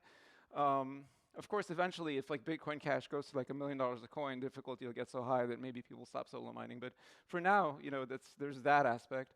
And then there are other dexes that depend on like sort of long chains of UTXOs.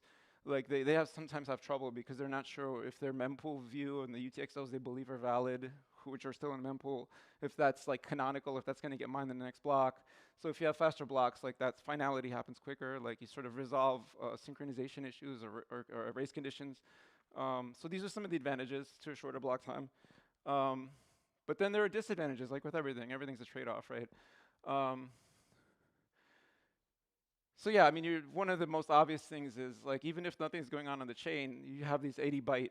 So what's 80 bytes? It's not a big deal. Like 80 byte every minute. Come on, like it's 2026. Like your smartphone has like gigabytes in it. Like, but it's weird. Like if you just scale it, like because this is forever, right? Like 80 bytes per every minute forever. Like it eventually adds up, right? And especially for light wallets, like they have to sort of download headers. And so right now their header download burden is like 4 megabytes a year. But it goes to 40 megabytes a year. And then like even Bitcoin Cash showed, it stores like 400 bytes of data in memory, and this could be optimized. It stores 400 bytes per header that exists. Like it just uses that much RAM, and then so that the burden on Bitcoin Cash is from 80 megabytes a year to 800 megabytes a year if you had a 1-minute block time. But this is an engineering problem. Like it's so basically what I'm trying to say is this adds some engineering challenges. Like so status quo, is like we sort of accept this burden, but maybe we'd have to optimize. And the other problem with shorter block times, and the paper goes into this, the chip, like there's an increased orphan risk, chain splits. You could do shenanigans easier if you can mine blocks easier, and so more risks, right? It's going to be a significant code change because right now, sort of just the assumption inside the code base for BCHN at least is like everything is like height based, and you have to like abstract out height now to this notion called ticks. So there's like the like changing the block time actually surprisingly touches a lot, like the whole code base in some weird, because just I guess Satoshi didn't ever think that we'd want to change it, or he didn't build it in that, and sort of everyone that's developed on Bitcoin since then just assumed that it'd be 10-minute block time, and height is sort of the canonical unit of time, but you have to go to this other abstraction called ticks, which is also described in BCA's paper. It's also, there's another risk, like narrative-wise, which we may not care about because we should set our own narrative, but it's not Bitcoin if it's 10, it's not 10 minutes. Like, what are you doing? It's like you're violating a fundamental, like, like just axiom of Bitcoin. It's like 10-minute blocks. Another risk is like, we're assuming now that the internet is just going to get better. It's not going to get worse. But there's a lot of enshittification of things happening in the world. Like, I don't know if you've noticed, especially after COVID, like, you can arguably see cars are getting worse rather than better, like because of all the safety features. Like, I don't know, like air travel now is like worse than it was like in 2019 in some regard. I would say in many regards. Like the only thing better about air travel now is like you can like there's more Wi-Fi on planes, like free Wi-Fi. That's the only thing that got better. Like everything else is just like, so we're assuming that the internet's not going to get worse, right? And that latency is not going to get worse. Right, so that like we're in this modern era, we should not do the Satoshi thing of 10 minutes. We should do 1 minute because everything block propagation is gonna be really fast. But like, what if like the geopolitical situation like screws that up? Like, I don't know. Like maybe the internet, and so like a 10-minute block time, like there's more, you can tolerate more the shenanigans. Like if the internet gets really bad, or like the global internet gets bad, like it's harder to send a packet to Iran because we're at war with them or something. Like 10-minute block time is more resilient to that than 1. So these are, to me, this is the biggest one. I feel like the globalists are going to do a lot more damage before they before like they get like completely uninstalled. So I don't know, like that. This is the one I worry about. I feel like the other ones are just technical things that can be solved. This is the one that's like outside of our control and could screw us. But of course, we could always roll back, right? If we did 1 minute block time, the global situation gets crappy. We just go back to 5 minutes or 10 or something. So this maybe is not such a big deal. So yeah, I don't know. What do you guys think? I mean, that meme, right? It's like, like the really dumb person and the really smart person for different reasons arrive at the same conclusion. Wait less time, good. Like, short block time is not Bitcoin, bad. An illusion of security, like whatever, And it's reduced block time means reduced variance mining centralization, the enlightened view, And then, of course, if the opposite point of view, right? I don't want to bias your guys' opinions. I want to get like the universe is like, if not 10 is not Bitcoin. 10 minutes was genius move, anything shorter and we take on excessive risk and cost. And then like, shorter times are always better. It's like the average IQ position. So like, yeah, I mean, like, what do you guys think? I really want to hear from people because this is the kind of thing where like the engineering challenges exist, but you can solve them if you have will, right? It's really about what is our will, like what, yeah, I don't know, who do I pick or do you pick? Maybe you pick, you're the man with the mic.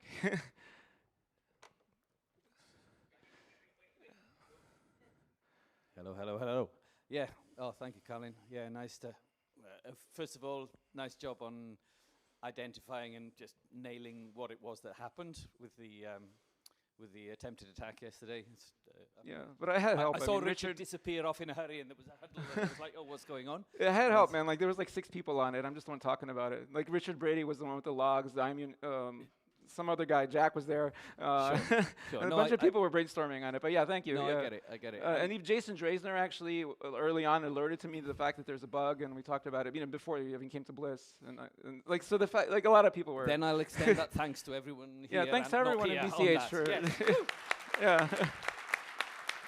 But yeah, sorry to cut you off. Yeah, go on. I was just going to jump in straight away on that last point in your biggest concern regarding the geopolitical situation and stuff. I'm thinking, and you mentioned just quickly in passing rollback, but with having integrated the ticks system, that makes it so easier. much bigger. Is it? My instinct is that actually wouldn't be an issue because you're not having to change in loads of different places again. Yeah, that you're ready it's to pay just the a cost, matter of yeah. the community saying, actually, this isn't working, we'll do it. I mean, that's not a small thing, but it's not as big a thing as the task of switching to ticks in the first place. Is that right? Right. So the task of switching to ticks in the first place risks that like there's a bug. Like you did this complex change, you touched all this whole thing of the code base, and so you have like a bug, and like it could be really bad. Like it could be core crashes or all their nodes, or whatever. Like it could be some attack. Like it could be really horrible, and it would be a failure on BCHN's part, for example. Like we'd have to like humbly apologize to the community, and I hope that never happens, right? But there's always that risk when you do an invasive code change. You pay that cost once. Let's say there's no bug, right? And so everything's working fine. And then switching back like there's like much less risk, because you know the code's fine. Then now the code base is ready for any block time, like any arbitrary. You just turn a knob, Yeah. So that's true. That's the advantage. Once you take the plunge, you can always go back much easier with less risk. So that's a good point. Yeah. Hey, Colin. I'll let Jeremy pick. He's the guy with the mic. Hey, Colin. Yeah, Great hey, John. presentation so far. And about the risks, I think one of the most dangerous risks is like breaking user space, right? As that's always one of the worst things that can happen. And you have experience working on pool software and some of the mining infrastructure and so forth. So does it break anything in user space for miners, pools, and so forth? Or is it like very minor things they could do to fix things up and make it start working again? Or how does that user space go? Yeah, I feel like it would be a bunch of minor annoyances that aren't like super critical. So for instance, like one of the pool things, I maintain a pool software program that was CK pool, like I forked it over to BCH to support BCH, and it thinks of everything in terms of height, and like Coinbase maturity is exactly at 100 blocks, and it's gonna make errors like that, like so. Like its own reporting, it does like very remedial, rudimentary reporting to the user about stuff is going to be wrong, because it's just thinking in terms of these fixed quantities, like 100 blocks is, for example, for Coinbase maturity. Or Electron Cash also thinks if 100 blocks is Coinbase maturity is golden. It has no concept that that's like really there's another abstraction, maybe ticks or something. So yeah, like I feel like some minor stuff will break, but not stuff that's like mission critical, like that involves payments or anything. It's going to be mostly like people worried about well, there's the other thing with check lock time, but that's in the paper. The chip, he handles that. I feel like it will definitely break user space because people are going to make assumptions about height, and the height no longer is exactly 10 minutes or whatever. It'll break it, but in annoying minor ways. I feel like, yeah. But it is bad to break it, so that is also a risk and a cost. Yeah, absolutely. Quick question, Callan. So generally what we've seen in the blockchain space is that a lot of these networks want to go lower and lower in terms of block times, right? Like there's some just like fractions of a second. One of the things that I've always said to people about Bitcoin Cash is that our unconfirmed transactions are significantly more reliable. But I guess, like the overall crypto space hasn't really recognized They're that, obsessed right? with, yeah, there's the lower block time, you could brag about it, Exactly. Yeah. So I'm just kind of curious, it's like, what are the trade-offs to, try to make the unconfirmed transactions, even more significantly, more reliable than today? The next talk is versus going to go into a creative idea how to handle that, actually. There are things you could do on that front where just zero conf is like all you really need. Yeah.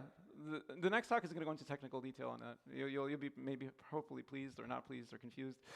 But yeah, so like, we could just work. So double spend proofs are excellent. I wish that they were used more in wallets. Like you can rely on that.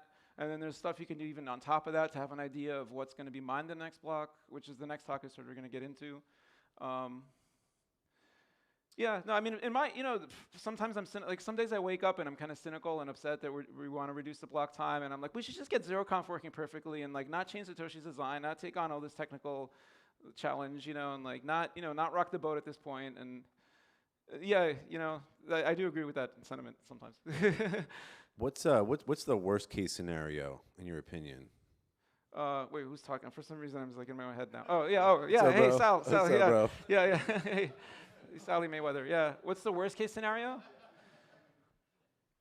The worst case is pretty bad, dude.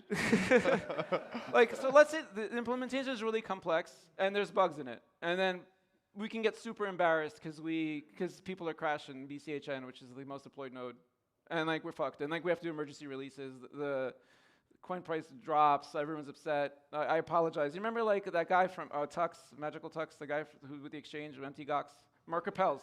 You remember like the Japanese government made him come up and apologize? Like I'm gonna have to do that. Like it's gonna be bad.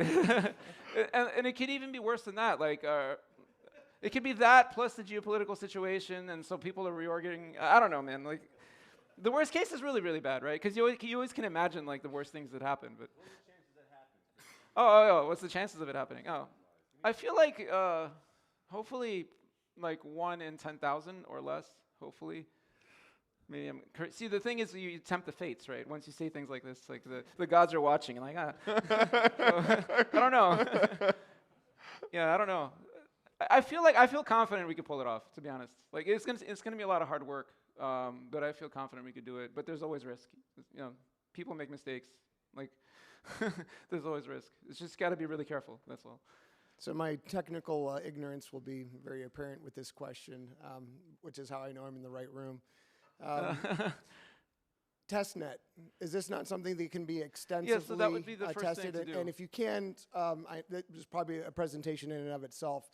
The nuanced difference between thoroughly testing this in testnet versus moving to mainnet, and why is that not something that's a good insurance policy? Testnet's small. Testnet's about run by people that are devs that agree with each other mentally, or they're not like, adversarial at all. There's no money at stake. Mainly it's small. Like there aren't that many people participating in testnet. So it's not the same thing. Like you don't really know until you really roll it out. Like so yeah, you could deploy it on testnet. You could even try to simulate scenarios. It's a difficult problem for a developer. Like usually when you're sitting, like let's say I did the VM, like Jason and I worked on the VM upgrades that we did this year and the year before. Like that is a self-contained system. Like the VM is in your computer. It doesn't involve interactions with the universe too much. It's really easy to test and evaluate. This is like, you're talking about networks, you're talking about the topology of a network, latency, like, it's harder to simulate, So even, you roll out a test and it works, but then in reality, who knows, like, and on testnet, you don't really have adversaries. And if you do have adversaries, they're not gonna exploit a bug on testnet, because then you're gonna fix it. They're gonna wait, they're like biding their time. So, yeah, I mean, testing on testnet does help, of course, like, absolutely, but, yeah. I guess, yeah. Hang on just a sec. Yeah, just this is the most popular talk in terms of questions, and there's just more and more popping up. So we can have a couple more questions, but we're probably not going to get to everyone. I've been monitoring the order that it's been going on. So if you're in the back of the queue and you miss out, sorry, but you can talk to Callan after the talk. But we'll do a couple more. Richard, Does the cost to mine a bad block go down by a factor of 10?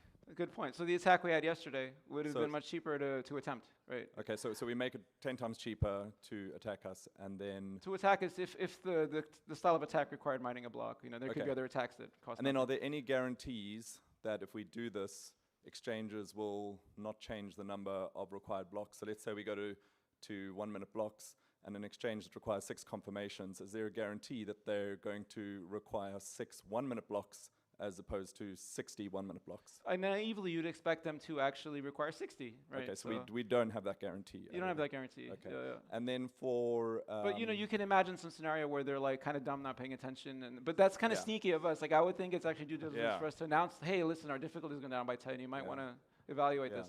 And then one of the things that's addressed, one of the problems that's supposed to be solved by this is DeFi, UTXO, contention, or mempool diversion. Yeah. We would still have that just for a short amount of time, right? So like instead of there being a 10-minute window or whatever, plus variance, there would now be a 3-minute window or a 1-minute window where you can still have DeFi, UTXO contention. So it doesn't solve that problem. It just, it's just like a analgesic, just like reduces the pain, but the problem's still there. Yeah, but sometimes if the pain is low enough, then it's fine. But if it's a little, so I mean, I don't know because I don't build these DeFi apps. I don't know. This is just something people have told me. I mean, I can give you a counterpoint to that, in that now that the difficulty is 10x less, it's easier to like reorg, do short reorgs that annoy everybody. And so then you're not even really solving the DeFi problem fully, but you're probably solving it more than because on a reorg, sort of like everyone just rolls back to the canonical mempool of the last block. Like they just undo the transactions, put them back in mempool. So then you're still kind of, you're still kind of synced even if there's a rework. Anyway, yeah. Yeah, sorry. Yes, please. I'm going to take the low IQ position that fast is good. Yeah, fast good. Yeah. You're right. Which in line with the high IQ guy. Yeah. Well, you can decide later. As I understand it, the system, that the exchanges and those that have the power within our sphere sort of recognize block sizes. They're not looking for other solutions to figure out what pricing is or anything like that. They're just looking at block size. So a faster block is really the only way that the system can understand. Yeah, it's like, oh yeah, Bitcoin Cash really is faster than Bitcoin. Yeah, like at 1 minute blocks. Like, yeah, and they don't know because they don't know the whole story about like, yeah, with Bitcoin you risk being in queue to get into the next block for like 2 days. Like they don't know that, right? They just know, oh, Bitcoin has 10 minutes. Bitcoin Cash has 10 minutes. Why are they claiming they're faster than Bitcoin? Because it's the same. It's 10 minutes, right? But then it becomes easier to just argue, like easier to just market. Easier, 1 minute is better than 10 clearly. So that's a good point. Yeah. So hi, Carlin. That was an amazing presentation. Oh, It was thank wonderful you. to see you up there. Thank you.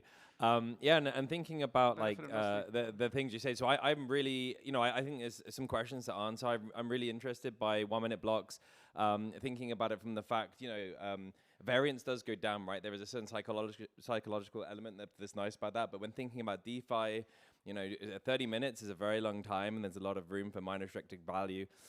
Whereas if you've got, a much shorter variance, right, that just helps that automatically. So I think there's a lot of benefits there. And thinking about like testnet, so of course it's going to be tested. What you said there about adversaries, so as Mario guys mentioned, like one of the bugs that was found was using AI, and that's the thing. Like we should become adversarial on testnet, right? We should actually, if this is a big code change, we should be just attacking it and just attacking it from all angles with the technology that we have, because the BCH is money for the world, right? It needs to be sound and needs to be stable. My question is though. And this is like coming from the point that I'm actually very much for this, right? Okay, awesome. It's good to hear a strong and emphatic yes. All right, yeah. But I'd like to challenge one of the assumptions you've made on the advantages. Is that me? I don't know. And you put that advantage is it actually helps the decentralization of miners. And all of my research suggests actually the opposite would be true, subtly, because latency becomes a bigger topic. And so the closer the miners are, the more power they've got, they've got the best latency. That there will be much more orphan or not much more. There will be more orphan blocks. I don't exactly how many. I'm not sure, but there will be more orphan blocks from smaller solo miners, and so they would have used the hash for nothing, and the big miner will win against that. Yeah, but it's like a different. I forget. It's like small percentages. So. Yeah. I don't. Is that something like? Am I shooting from the like? Is that just me being incorrectly educated on that, or could it actually be that assumption of an advantage isn't correct, and actually it would lead to a slightly more centralization of the mining industry? There's truth to what you say, and no one can predict how people are going to make decisions fully. Like who's how would one miner be motivated? Like, should I join a pool or should I solo mine? What are my risks and costs, and how they perceive that? Like numerically, though, it's like just small percentages of increased orphan. And whether a miner, but some small miner might be happier by the fact that he has more steady income, right? Which is the reason why he would join a pool in the first place. So I don't know what would. I really don't know, man. I think actually someone who's more familiar with the mining space should answer that fully. But that's a good point. Like there are two different things that fight each other here. Like the increased orphan rate, which is going to happen with shorter block times. Sort of, does that motivate them to actually join? We were hoping that there'd be more small pools or solo miners, and it does the opposite. Like it's like the COVID thing. Like the elite class, like everything they recommend does the opposite. So,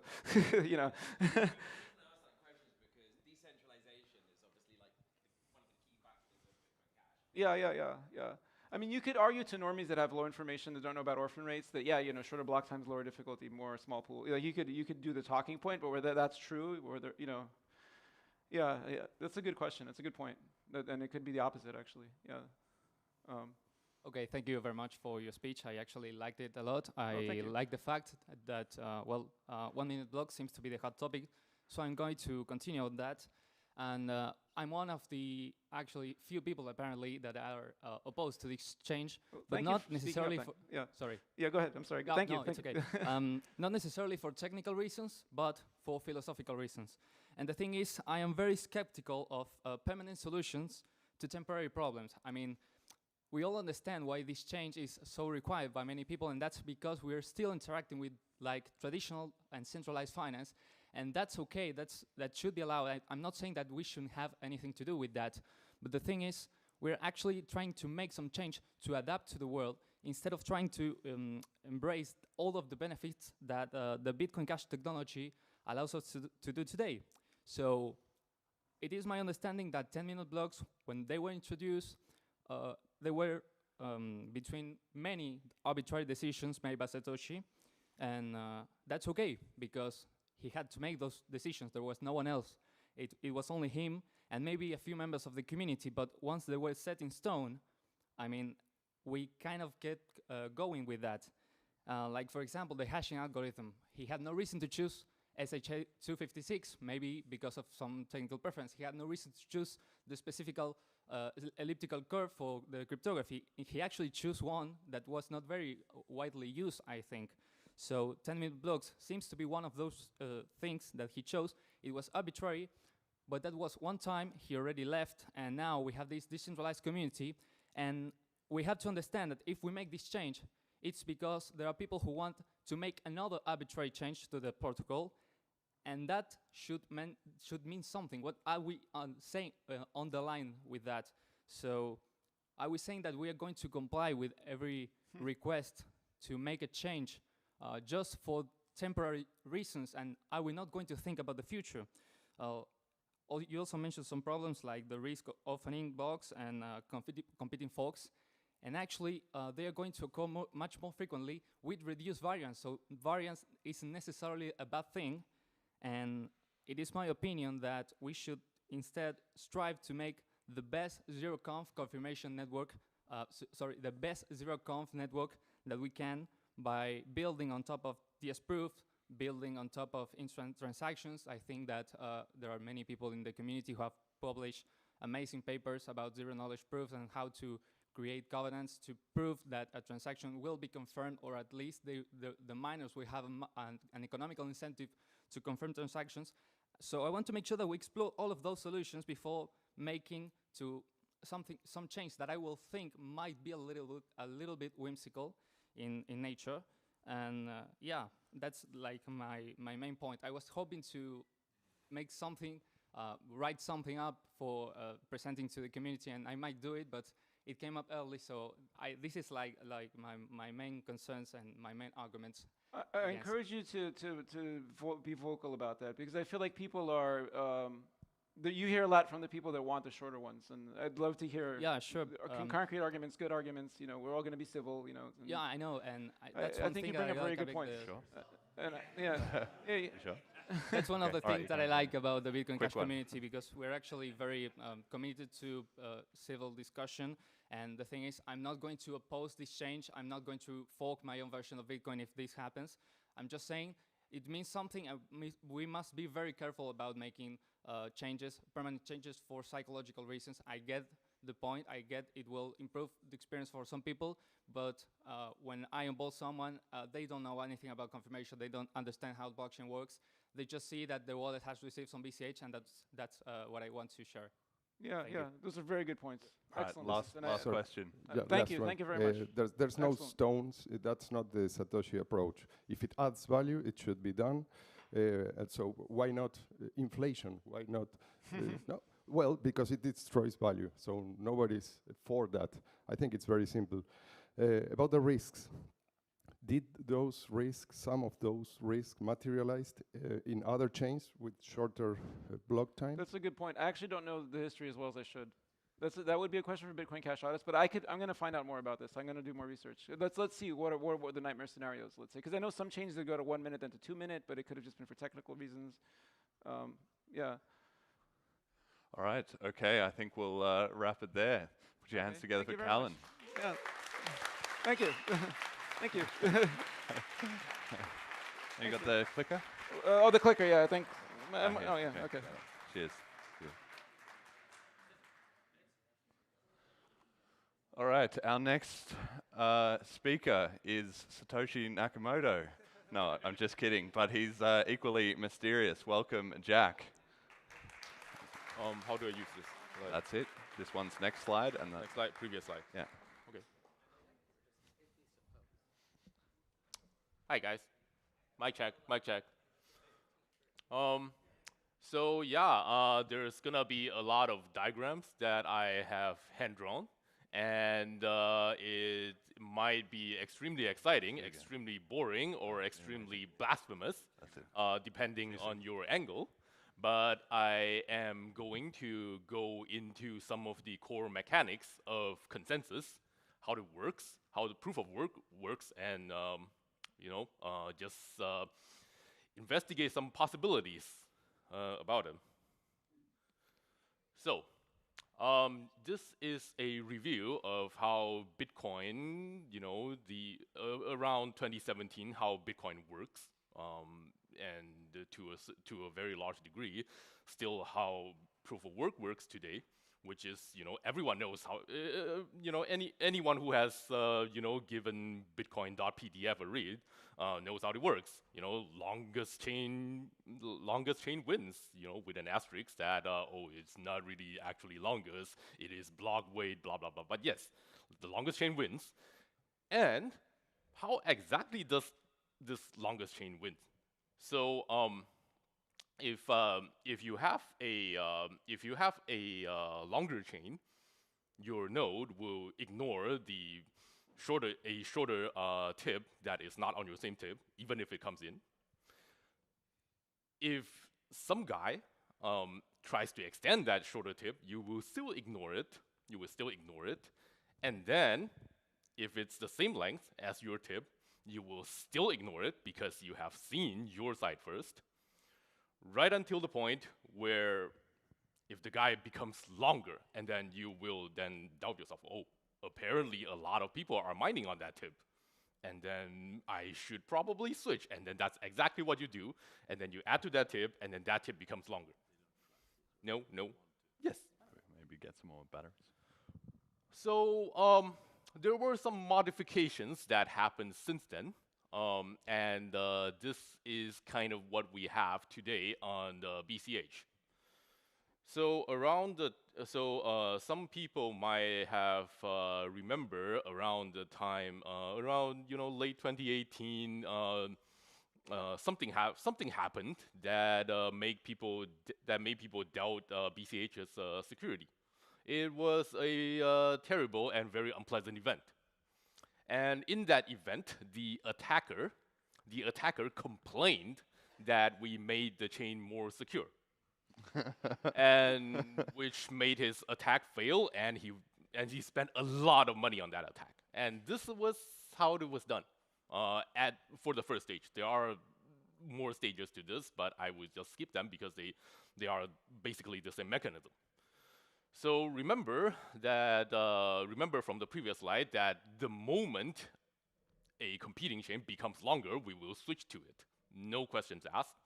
Well, in 2018, we pondered the question, what if we simply don't switch to it? That is exactly what we have done. So if we have a 4-block lead and a chain comes in tries to reorg more than 4 blocks, it becomes a lot harder, and it becomes even harder the more blocks that they are trying to reorg. So in this case, for example, if someone is trying to reorg my 4 blocks with 5 blocks, that's gonna fail. My node would park it and say, okay, I have seen that, but it would not do anything until it just brute forces the shit out of it and goes straight to like 8 block, 9 block, 10 block. Okay, fine, we'll follow you. But that is a lot harder.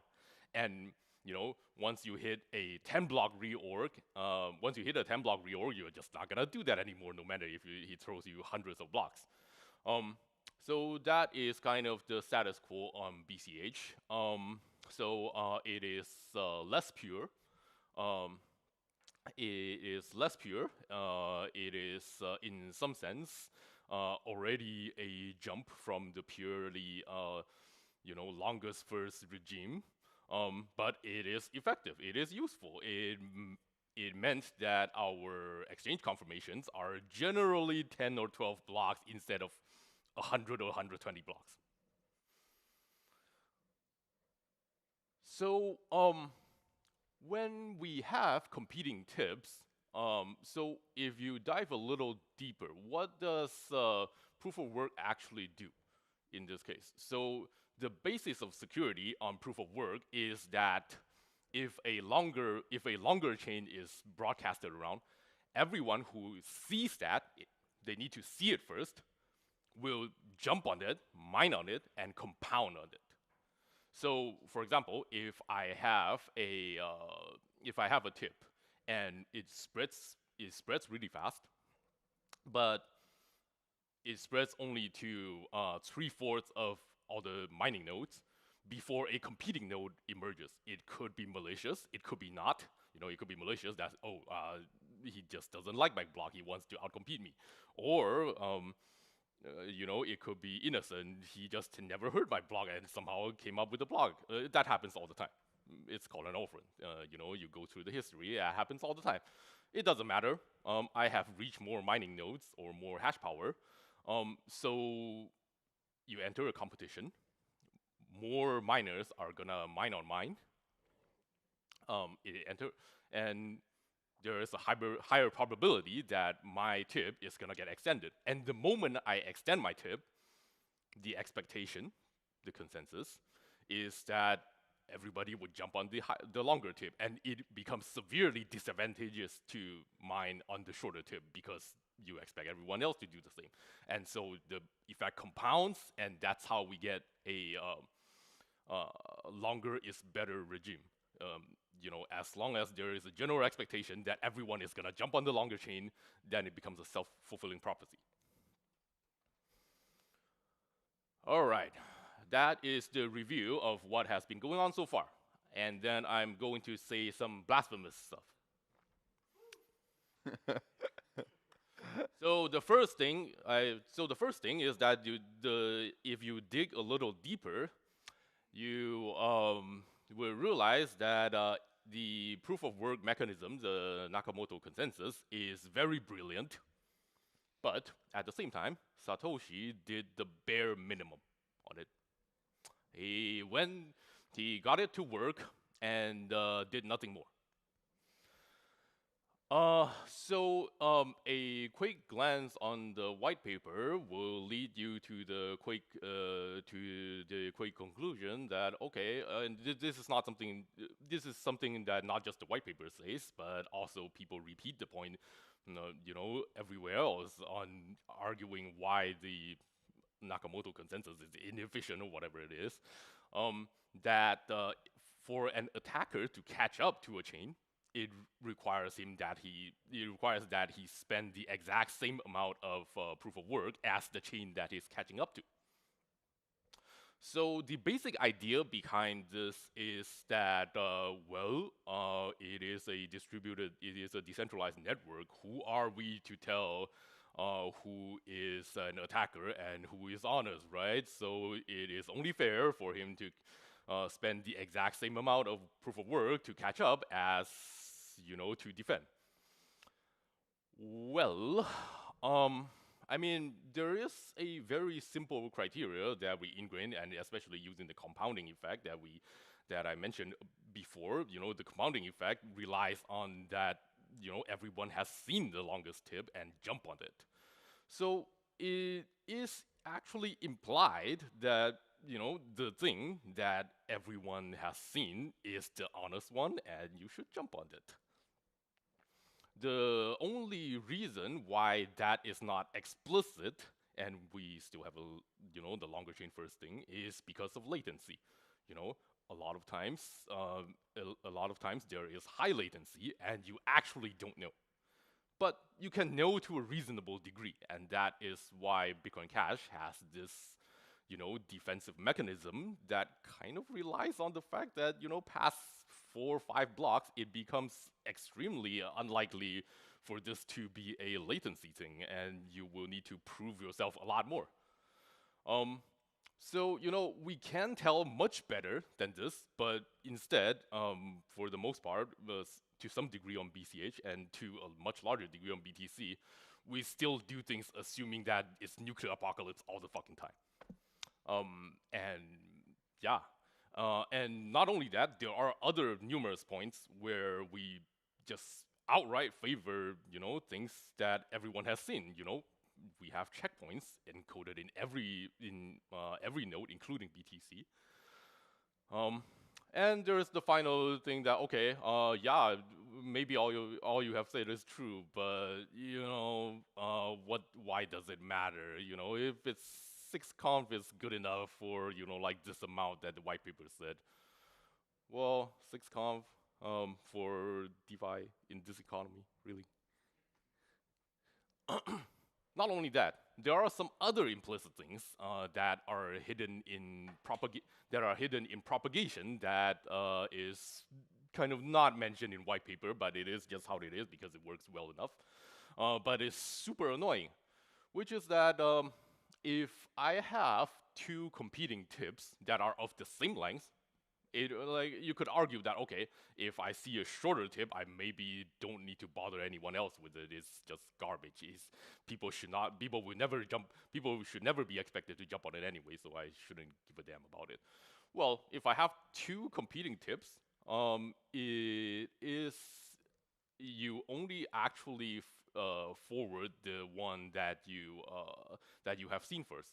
The other competing tip is kind of like, okay, I know about it. I'm not going to tell anyone else about it. This creates a situation where a good part of the network, depending on their connectivity, might actually never be aware of any competition that is going on. And so,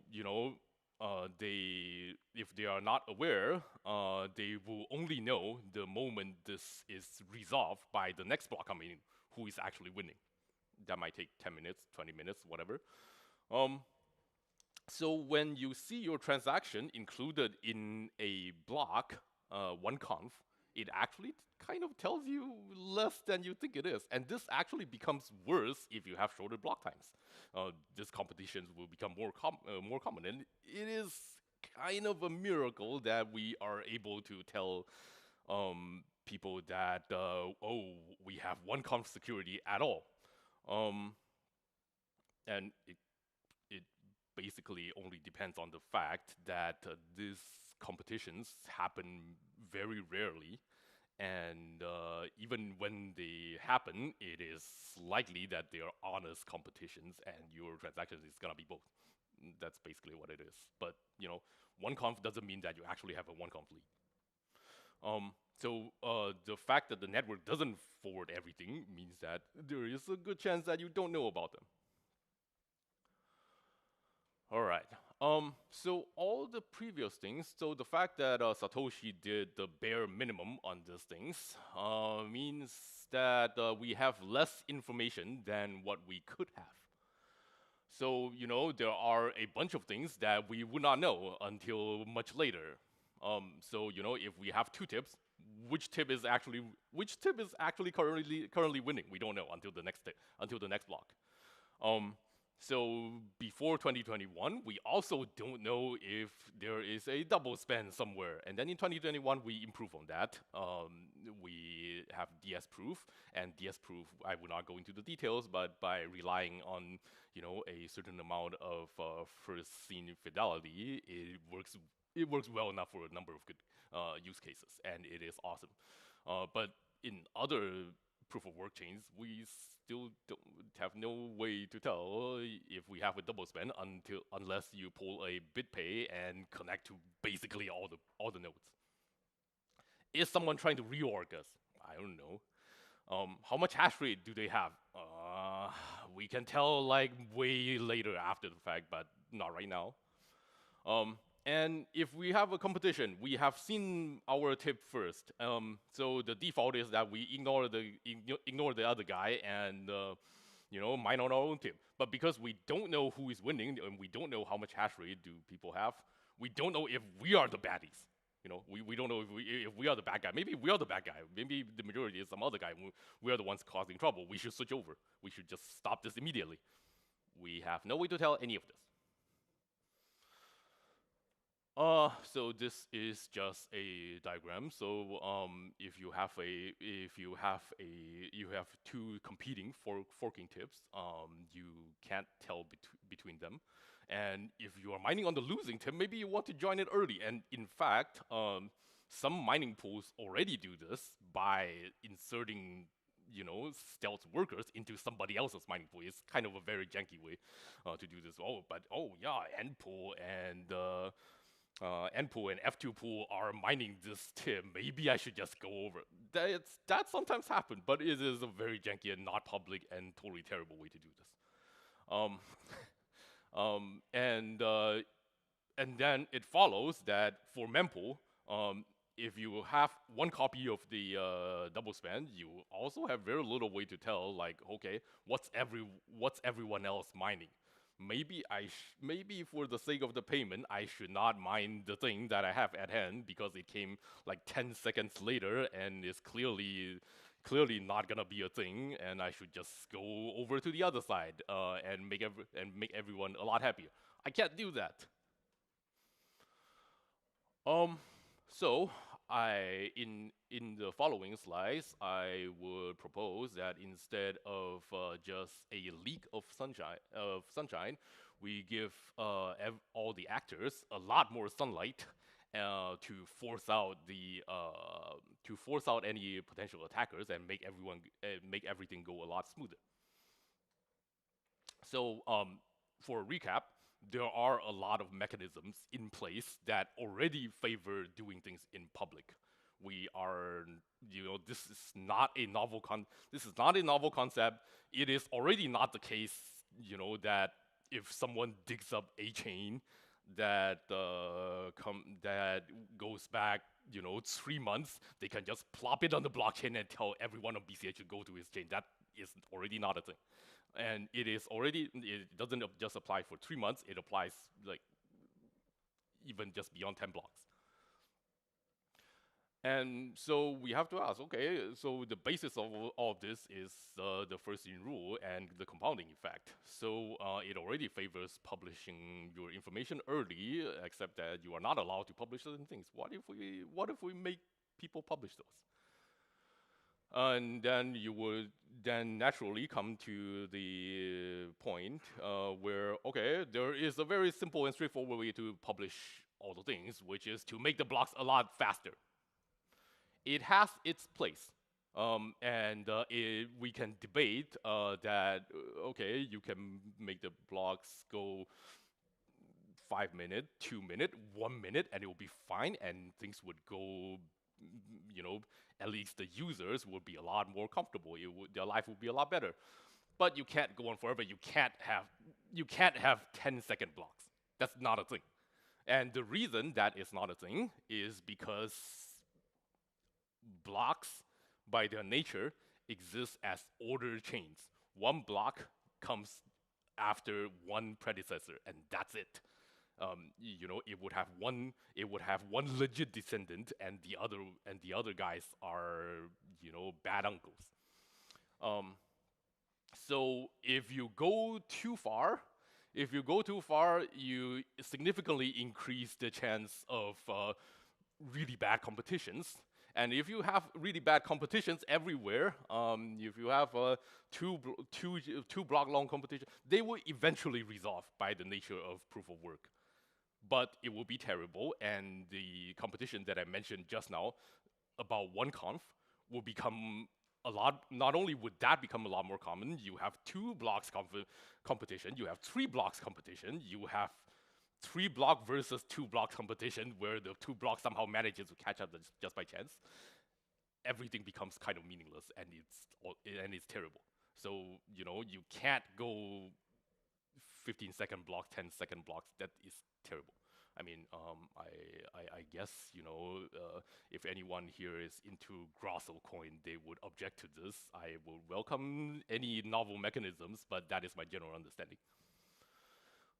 And anyone here has any understanding of how Grosso coin works? No. Okay. Because I have seen that on mining pools, from time to time, and they have ridiculously fast blocks. I don't claim to have any knowledge on how well that actually works. Maybe they have hybrid mechanisms or something.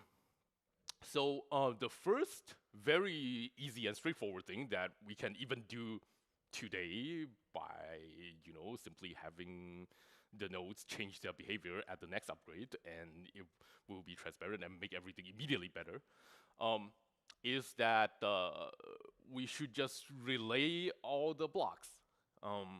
Even if it's competing, even if it's a competing tip that we have not seen first, even if it's a slightly shorter tip, we should still forward it. And people are like, oh yeah, but does that make it easier for miners to just switch to it? Not really, because there is still the expectation. As long as you maintain the expectation that other people are also doing first scene, it is still on average over the long term advantageous to stay on first scene. That mining the first tip that you see. But if you do this, you will now be able to see all the competition. But that is a very small change with a very small corresponding benefit. Jack, you've got 5 more minutes, and then we're gonna have to move on to. Okay, I'm getting to the good part. Give me 5 more minutes if I don't finish. All right. So the next thing you can do is that at the tip you can start emitting weaker blocks that didn't quite make it to the difficulty. You should still make the node publish and forward and relay them anyway. It is something, if any of you guys are more familiar with mining, it is something that you will recognize that as something that is already being done in a different context. These are the shares that the miners send to their pools. Blocks that didn't quite make it to the top difficulty, but they still send it to claim rewards. This is exactly what they do. What they do already, except that it's not currently broadcast to the network. What if we make them broadcast to the network? And broadcasting shares is different from shrinking block time in that it can come in unordered. If it's not ordered, then it is simply piles on each tip that is piling up. It doesn't quite matter the order they come in, whether S1.1 comes in before S1.2 or vice versa. So there is no chance of further fracture. But then it gives you a lot more information. You can, if you have this information, then after a few seconds, after like 10 seconds, it will be immediately apparent to you that, oh, one of the tips is winning. Maybe I should switch. Maybe I should switch to the other guy.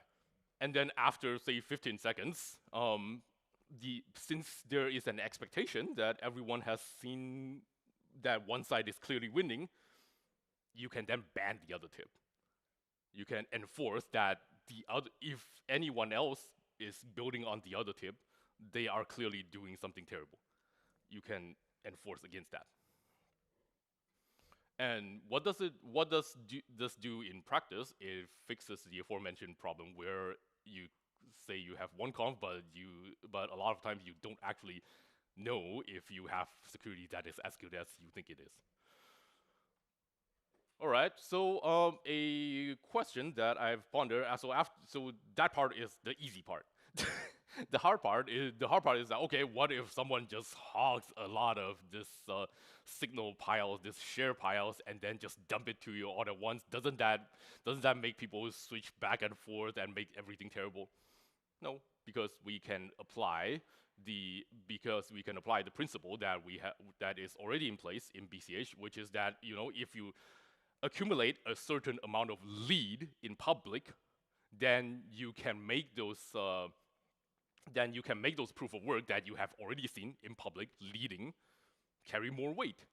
And if people throw in more shares, more signal, whatever, later to try to overwhelm you, they don't carry as much weight. And you have a certain amount of security from that. And then to make it even more useful, you might realize that those shares, those not quite make it blocks, already carry transactions in them. So you can actually tell not only which tip is winning, but within a winning tip, which side of, if you have two competing transactions, which version is winning. You can actually know that. And if you are on the losing side, you might wonder, okay, maybe I should switch. And as long as there is an expectation for people to switch, after a while, after a sufficient lead is piled up, you can start rejecting the failing transaction, such that if another full block comes in that somehow carries that failing transaction anyway, you can reasonably and securely say that that is malicious and reject it. Remember, rejecting blocks require that not only that you harm malicious actor, but also not harm honest actors. And I believe that this is the way to do that. So what does this do? What does this mean in practice? It means that because of the unordered nature of the weaker blocks that you are passing around, it can be much faster without incurring the same fracture risk. So exactly how fast? I believe it will be in the seconds. It will be in the seconds, and it will directly correlate to the amount of time it takes for any given piece of signal to reach 99% of the network, as well as practical bandwidth restrictions. So that number, I've looked it up. Bitcoin Unlimited actually did a measurement of it. That number is around 2.5 seconds in 2018. I don't know how much better or worse it is today. We should measure it again. Okay, Jack, you got 30 seconds to wrap it up. So some key insights. I need to get to one very critical slide. Let me get to it. It's not very far. So some key insights. So unordered good, more information good, reward public, punish hiding. All right. And then on the question of faster blocks would actually aid this scheme a little bit because it reduces the worst case load of each piece of signal. Those guys become smaller because there are less transactions piling up. You can even reduce the block size if you want.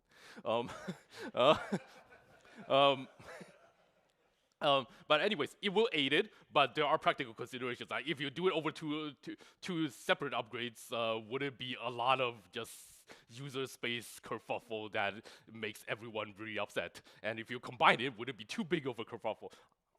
That is something to be explored. All right, and then the alternative. So this, if you think about it in the information perspective, the old Satoshi consensus is just hides information. Just basically, you have all this information, but it hides it between 10 minutes. Right? You purposely don't give anyone. You don't even forward them. BCH consensus has many elements, like it heavily favors the public, mining in public a lot more, but it does so in a janky, a very awkward way. If you have DS proof, then you remove the information blockade for a very specific subset of things, and it's already very useful, for double spends. But you don't address anything else, and you don't affect the miners. You don't affect the ultimate security. Some other chain has implemented Avalanche on top of their tips. Avalanche gets you a new set of guys that is completely unfamiliar. Then they are here to help. You have two tips. They will pick one and you will follow. I guess that works, but yeah, it's highly unpleasant. Yeah. All right, I think we've got to cut it there, but we will publish the slides, and Jack can add extra information later. Let me have one more sentence, all right? 10 seconds. I think we have a good enough thing that has a lot of potential already today, but we can do a lot better. We can do a lot better, and we can do a lot better in a secure way using all the pieces that already exist today. Thank you. Perfect. Thank you.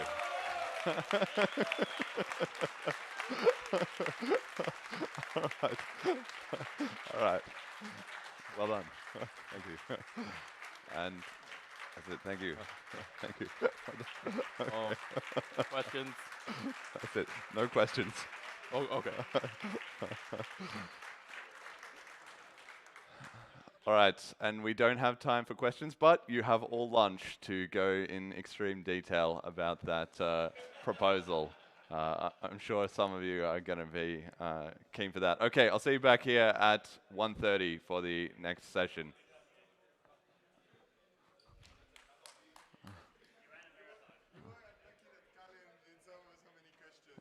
Well, I mean, hey. We can't.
Happy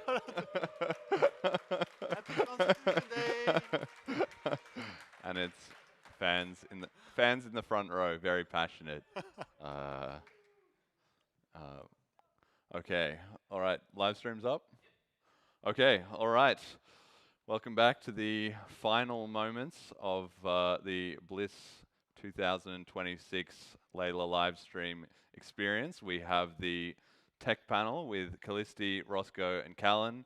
Everyone knows who these guys are, so we're not gonna, we're gonna skip past all that, save some time because we've got a ton of topics to get to. I'm just gonna jump straight to it. 1 minute blocks, Callan, you just gave a talk about that, but you didn't say kind of where you actually fall on it. You didn't really give a strong sentiment, your individual opinion, unaffected by public bias. How are you feeling? Were you more in favor, more against, need to do more research? Where are you sitting on it? Do more research. I'd like to implement a toy implementation or an implementation for, not for public initially, to inform myself better. By implementing, I think I could get more insight. I'm on the fence, like I'm very, very, very 50-50 on it. And I think by implementing it, it would be good for me personally. So, yeah, I'm going to implement. That's the plan for me in the short term. And is there any other research you would be interested in seeing? For instance, BCH Audist has done some on the orphan block times, which are pretty minimal, and that's in the chip research. But I think obviously more research probably couldn't hurt. But there's a question of how much research is needed to really be convincing about that. Yeah, I mean, so I need to do that more in depth, like study what he's come up with in the paper, like validated, verified independently, and then also like experimentally see if maybe some assumptions made in the research were incorrect, or maybe they were actually too conservative and things are better. Like I really have to implement it and play around. I'm not well enough informed yet to have like a strong opinion on the technical side. I'd like to do more stuff with the technical side. And that for me would mean implementing a BCHN branch that has that the tick stuff, the abstraction, and messing around with the block times, and writing a few nodes, and doing some kind of simulations this way initially. Yeah, I'm skeptical. Like I do like the 10 minutes we have now, and I'm skeptical. I feel like it's like such a fundamental thing where like I have days when I wake up and I really want 1 minute block times, and then there are days when I wake up and I'm just let's just like hold our horses. There's so much other interesting work we could be doing. And so it's like back and forth. I really am 50-50 at this point. Like it's, yeah. So, but on the technical side, I would like to spend more time with it. Yeah, like with some of the research and then verify it myself, validate it, maybe get more insights into it. And is that going to be your focus over the next couple of months then? Yes, obviously, we're in the second half of the sort of chip window. I'm going to talk to the other BCHN collaborators that, but it seems like that they would probably support that, but I don't want to speak for them. But yeah, I'd like to get some time to do that, like from them. And yeah. Brilliant. Roscoe, where are you at on 1 minute blocks?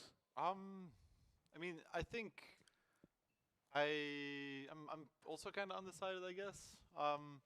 I haven't felt the pain, I guess, of needing to go down in block size, or sorry, block time. Well, it's also size. 300 kilobyte blocks is actually on the agenda, guys. Yeah. 300 kilobytes. Luke Jr. is a bit aggressive. I'm supporting 100 kilobytes actually. Yeah. One transaction, or it's Coinbase, and that's it. So yeah, I don't see the necessity that much, and it is a pretty big change. Like you also said in your talk, because there's a bunch of things that can go wrong. So I feel a bit hesitant about it. But at the same time, if we don't feel the pain that much now, it doesn't mean that it's not going to come. There's not going to come a time where it is actually going to be better, and maybe we do want to be prepared for that when we do get there. Callisti? I'd say I'm generally for it, but I would also err on the side of we still need more research. Per the chip process, I think we want to make sure that all of the risks are thoroughly explored and that we have an answer to all of the criticism or concerns that does exist. I think that it's just what we do. We want to make sure that everything is properly addressed. Now, I do actually feel the pain day to day because all of my money is in BCH, and so whenever I need to like pay my rent or whatever, I gotta go to Coinbase. Coinbase takes 6 confirmations, and you know, we see the variance. It kind of sucks sometimes, especially, okay, well, use an example. We're here at Bliss right now, and let's say I just, for some reason, didn't have enough money in my fiat bank account to like check out my tab at the hotel at the end of the conference or something, and it's like, oh, let me like quick get some BCH onto Coinbase so that I can deal with that. Oh, now I'm waiting God knows how long for 6 blocks, right? So that's major pain when we're in those kind of situations, and so that's why I'm generally for it. But I definitely think that we should very thoroughly research all of the risks. Yeah, I mean, I thought one of the most interesting points was that if we can change it, we can change it back. So, I mean, you know, it's possible that obviously we don't want to put it down and then suddenly be like, oh god, we completely messed it up. Let's just put it back. But at the same time, I feel like the risk is somewhat mitigated in the sense that if we went to 1 minute blocks and then suddenly it was like, oh, we're seeing this huge centralization in mining or some other big issue that we hadn't expected, then we can always either scale it back off or we could go back to 10 minutes. And I also think once people had experienced 1 minute blocks, it's one of those kind of things, people are hesitant about it, but once you're onto it, you're just like, this is so much better. That's my prediction, but Fair enough, of course yeah. we'd wait and see. Okay, what about the other like zero conf alternatives? Why, given that this has been such a topic, has there not been sort of more interest and research or even implementation into double spend proofs, zero confirmation escrows, any other sort of zero conf strengthening measures that have been floated around for a while, but it's kind of like people talk about it and then it's like, yeah, great, we could do that, but nobody actually becomes the someone to do it. Callan, do you have any thoughts? Yeah, I mean, I guess the market need hasn't been as strong, right? Because like the people that would really care about it would be like for small purchases and merchants and stuff. And since that's like very much been neutered, right? Just due to various reasons, right? You know, you could blame the regulators, you could blame the culture of crypto these days, which is all like an asset class investment. People just, I mean, you know, we've seen like even in Ljubljana there was that merchant, the Go Crypto. I forgot what it was called. Was that what it was called? That was yeah. Go.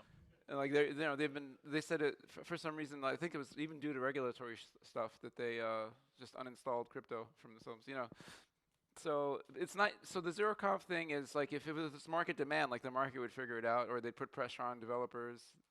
It seems like there hasn't been. I think there hasn't been enough market demand for double spend proof, which actually exists and is there, but it's just not really paid attention too much. and like wallets probably don't even. I don't know. Maybe does Celine look at it or? We don't have an implementation. I mean, I would say zero conf is almost good enough Yeah, already. it's good enough, and you don't worry about double spends. And Yeah. maybe if there was a huge merchant adoption, it would start to be something that was like an add-on that would like a merchant app on like a POS would offer. Yeah. But since there hasn't been that much market demand, it's just like we sort of centrally planned. Okay, let's offer this technology, and it hasn't found its need. But is that like a burden of people like myself who are pro 1 minute blocks, who have shown that we've thoroughly, you know, maximized the existing alternatives before needing a protocol upgrade? Well, is that a burden on people that are pro 1 minute blocks? Well, I'm not sure I understand the question. Yeah, maybe. Like they're not mutually exclusive, Yeah. but as Leo was saying earlier, right, the idea is, okay, it can feel risky, or people who are conservative and on the side of like, well, you know, either we don't see the need or we're worried about other things, you know, being affected or whatever the case may be, right? They could say, well, we have these other alternatives, shouldn't we try that first, see if we can solve the problem, and Yeah. then let's look at 1 minute blocks after that's been thoroughly explored if the problem hasn't been addressed. Yeah, right. I mean, I don't think really there are like alternatives to each other. So I don't know if we would have to really explore the full extent of double spend proof or like zero conf. Just because, like, for example, for the use case that you said, Coinbase is not going to accept zero conf, even like it doesn't matter how good it is or like whatever. And then for those use cases where it's a smaller amount, and like let's say you're buying a coffee, then probably whatever we have right now is just fine. So there's maybe this small segment where it actually matters, and I don't think that's necessarily that necessarily needs to be addressed before this kind of decision can be made, to be honest. Yeah, I agree with you. Yeah. And I think it's worth noting that there are some transaction types that are fundamentally incompatible with zero conf. And I think that's where we start exploring more of the like scriptability and DeFi kind of cases. Um, if you, it's mostly like the standard payment type is what we can do with zero conf and get a double spend proof out of that. And we can't necessarily do that with other contract types. So maybe that's like an argument for why we would want to decrease the block time. But I do kind of agree with the sentiment of we should thoroughly explore maximizing what we can do with zero conf. Again, because it's just a matter of this is how the chip process works. We want to make sure that we're really thorough in that regard in making sure that we do exhaust all options before going for the quote unquote like nuclear protocol upgrade option, right? Because even though we can walk it back a bit, I mean, it's like you were saying in your talk, what if there's some kind of bug, you got to do all this emergency, whatever, and that could be really kind of value destroying. Yeah. So I do think we should explore like the full realm of zero conf, but then at the same time, there are just some things we can't do with zero conf at all. They are not mutually exclusive necessarily. Yeah, and one thing I want to talk really quickly about, it's kind of a bit out of scope for tech, but you mentioned geopolitical risk as being a significant factor in this, which in many other upgrades, it doesn't have that same element, right? So I actually kind of wanted to give Roscoe and Callisti a chance to weigh in on that a little bit as well. Maybe starting with Callisti, do you feel like that could be an opportunity for a sabotage attempt or something like that? Maybe. I mean, I guess it's, I kind of, let's put the tinfoil on for a minute, right? I mean, geopolitical instability is obviously a major issue. It can definitely get worse. The internet could definitely get worse in all of the ways that Callan is saying, and especially with a lot of more of the authoritarian crackdown we're seeing. We already know that there are some countries who just straight up like block internet access to the rest of the world or even within their country.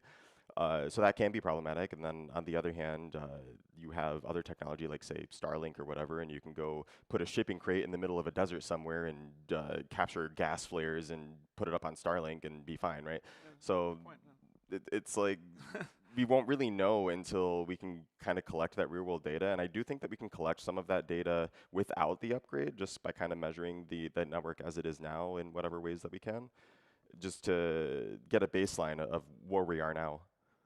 Roscoe?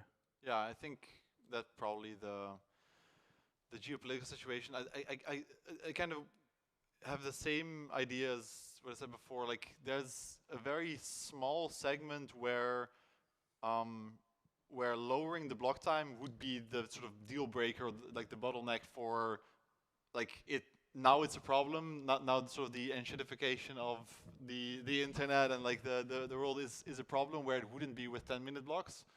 Of course, there is a segment where that matters, but I feel like with sort of the geopolitical situation, it's either going to be very shit or it's going to be fine, and the chances of it being within that parameter regime. I know what you mean. Yeah. Exact sliver of window of parameters where it's like 10 is great, but 1 is awful. Exactly. Yeah, I know so what you mean. I kind of feel like that seems unlikely for that to be the outcome. I get the argument. Yeah. True. And even then, if we had abstracted the time, we would be in a strong position to say change it back, change it to 5 minutes, change it, like in a position where we had more data on how things were playing out, right? Yeah, so and in such a scenario, it even could be portrayed as looking good, like, oh, the world's getting, the internet's getting awful, so let's go 30 seconds. Or let's,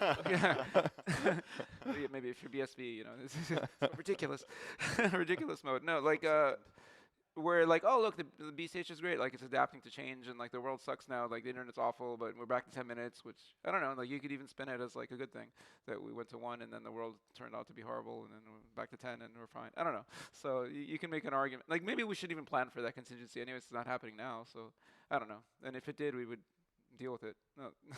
So yeah.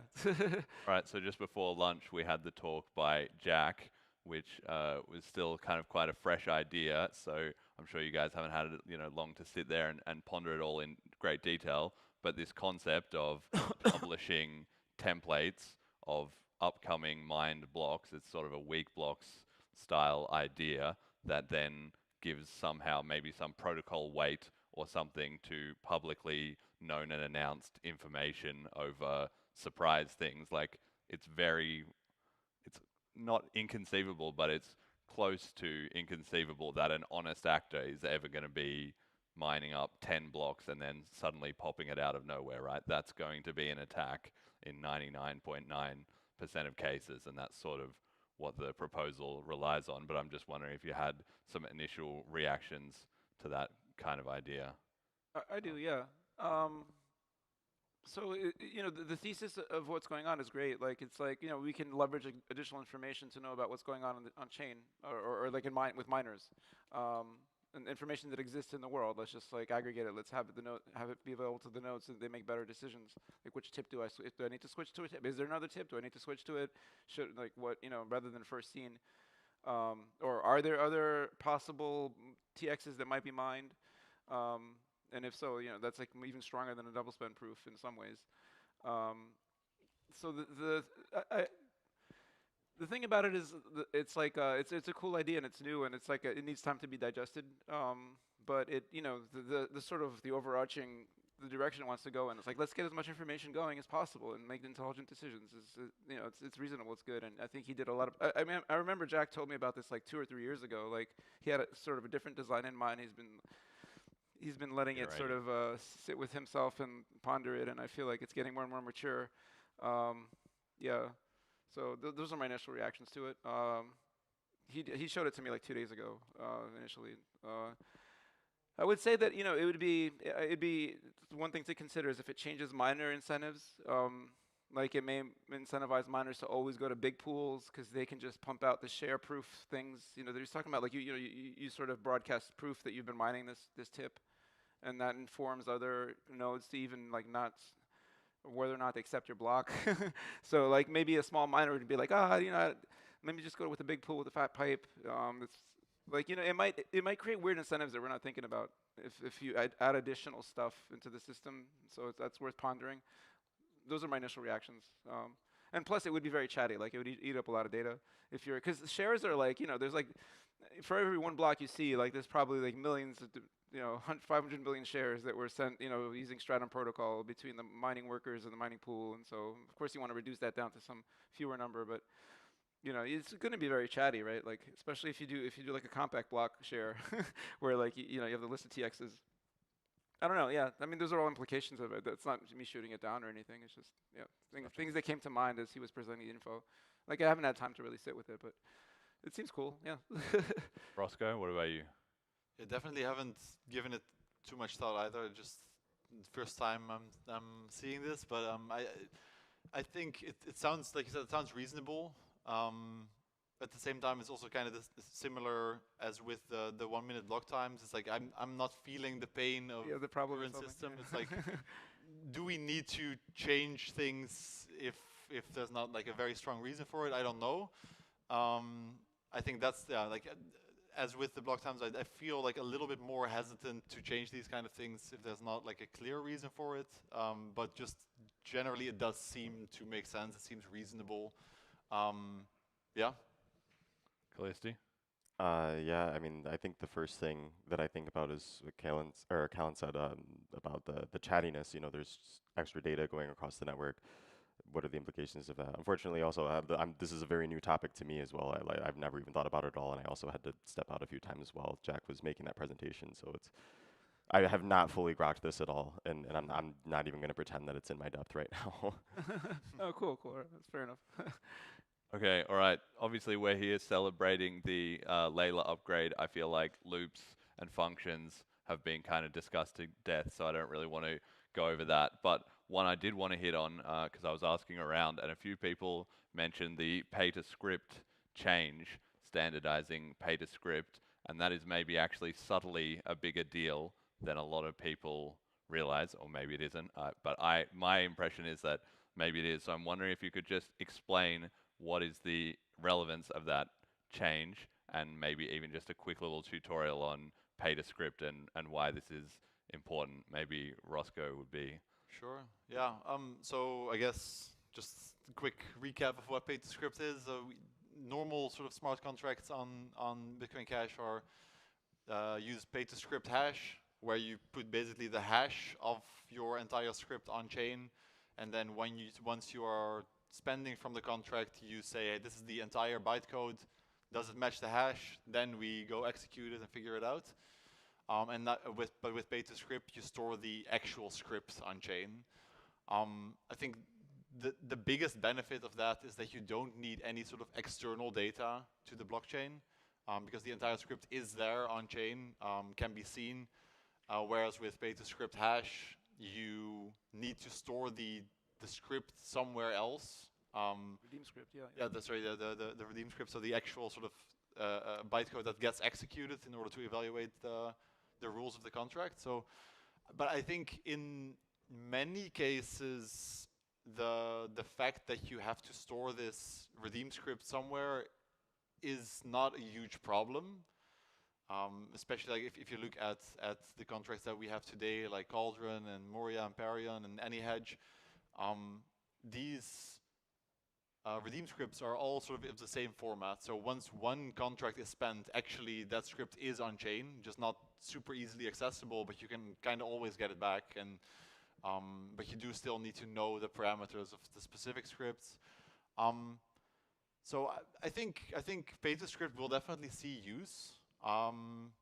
But I think it's not a huge deal in my opinion. Like that you now can do beta script, especially because the limits of beta script contracts are a lot more strict than that of beta script hash. So the kind of contracts that you can write with beta script are just going to be a little bit less complex or a little bit less elaborate. But yeah, for example, I think Cauldron could very well be a beta script contract. And I could see that that's actually maybe a very good use case of beta scripts. Anything to add, Callan?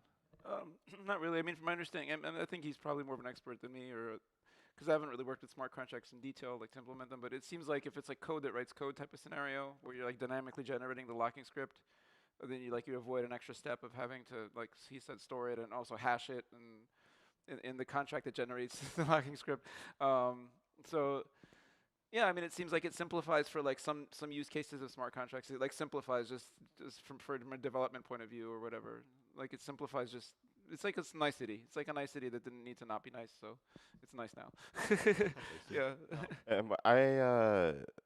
Oh man, I had a thought and I just lost it. Anyway, I think I see this probably pairs. Oh, I was going to say something about auditability. I mean, okay, if you can actually read what the script is doing and you're not just getting a hash, okay, we can look on chain and see exactly what the script is going to do.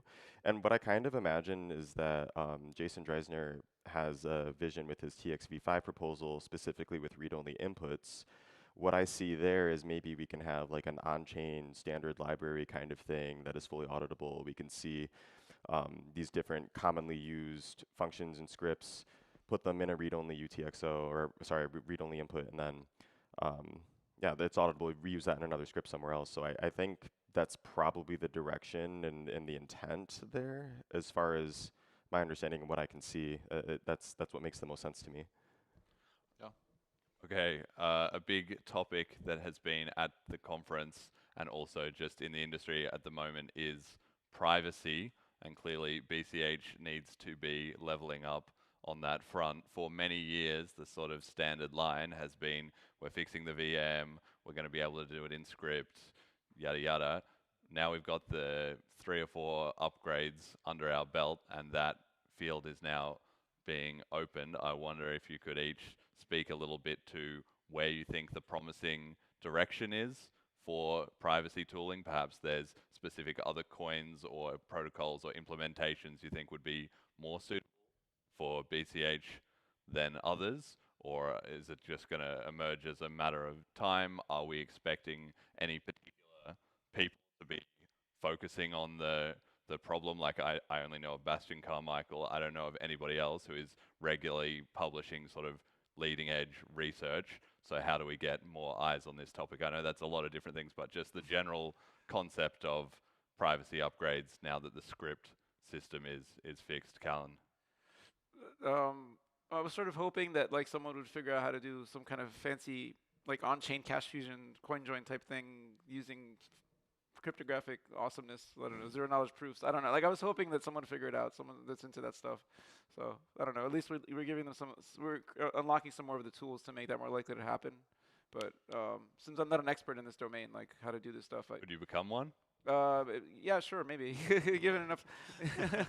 Yeah, I mean, that's never been my interest actually. Like my interest is more like software engineering. I like building software. So with like the crypto, there's a certain like mindset you have to be a crypto guy, a cryptography expert. You know, like it's a certain thing. How do we get those guys then? They exist. I guess offer them money or get them interested, or I don't know. They say that the best way to get engagement on the internet is to post something wrong. Maybe we should like. BCH has the best privacy. You heard it here like at Bliss. post We've implemented every protocol from every other coin. Like post on the internet like a zero-knowledge proof system that's broken, but like claim it's awesome and then it, like it solves every problem, and like make it outlandish claims and get the actual crypto people to come and like. Not a bad idea. Yeah. Well, I know Jason's been trying to do that on Twitter. He made that challenge post, like an actual zero-knowledge system that works, and then he's been roasting people for like, yeah, you kind of fudged this, or like this isn't actually. It's not that that's it's not that it's getting used on us. Because he wants something that fits within our transaction limits, a 10 kilobyte transaction, and is also quantum safe. Right. And is a succinct ZK proof. That's the challenge. So it's like there's good ZK prover systems, just none of them that fit in our transaction limits, and so that's the challenge that he's putting out there. Right. Okay. And on privacy in general, what do you think? I would really love to see like cache fusion over Nostr or something like that, so that we have less reliance on the centralized coordination server. Even though you don't necessarily have to trust that server, it is still like inherently centralized. We actually did have an incident about a year or two ago where the primary cache fusion server operator decided, I don't really want to do that. We had to find a new operator. Anybody can spin up a cache fusion server. I run one on ChipNet, but like.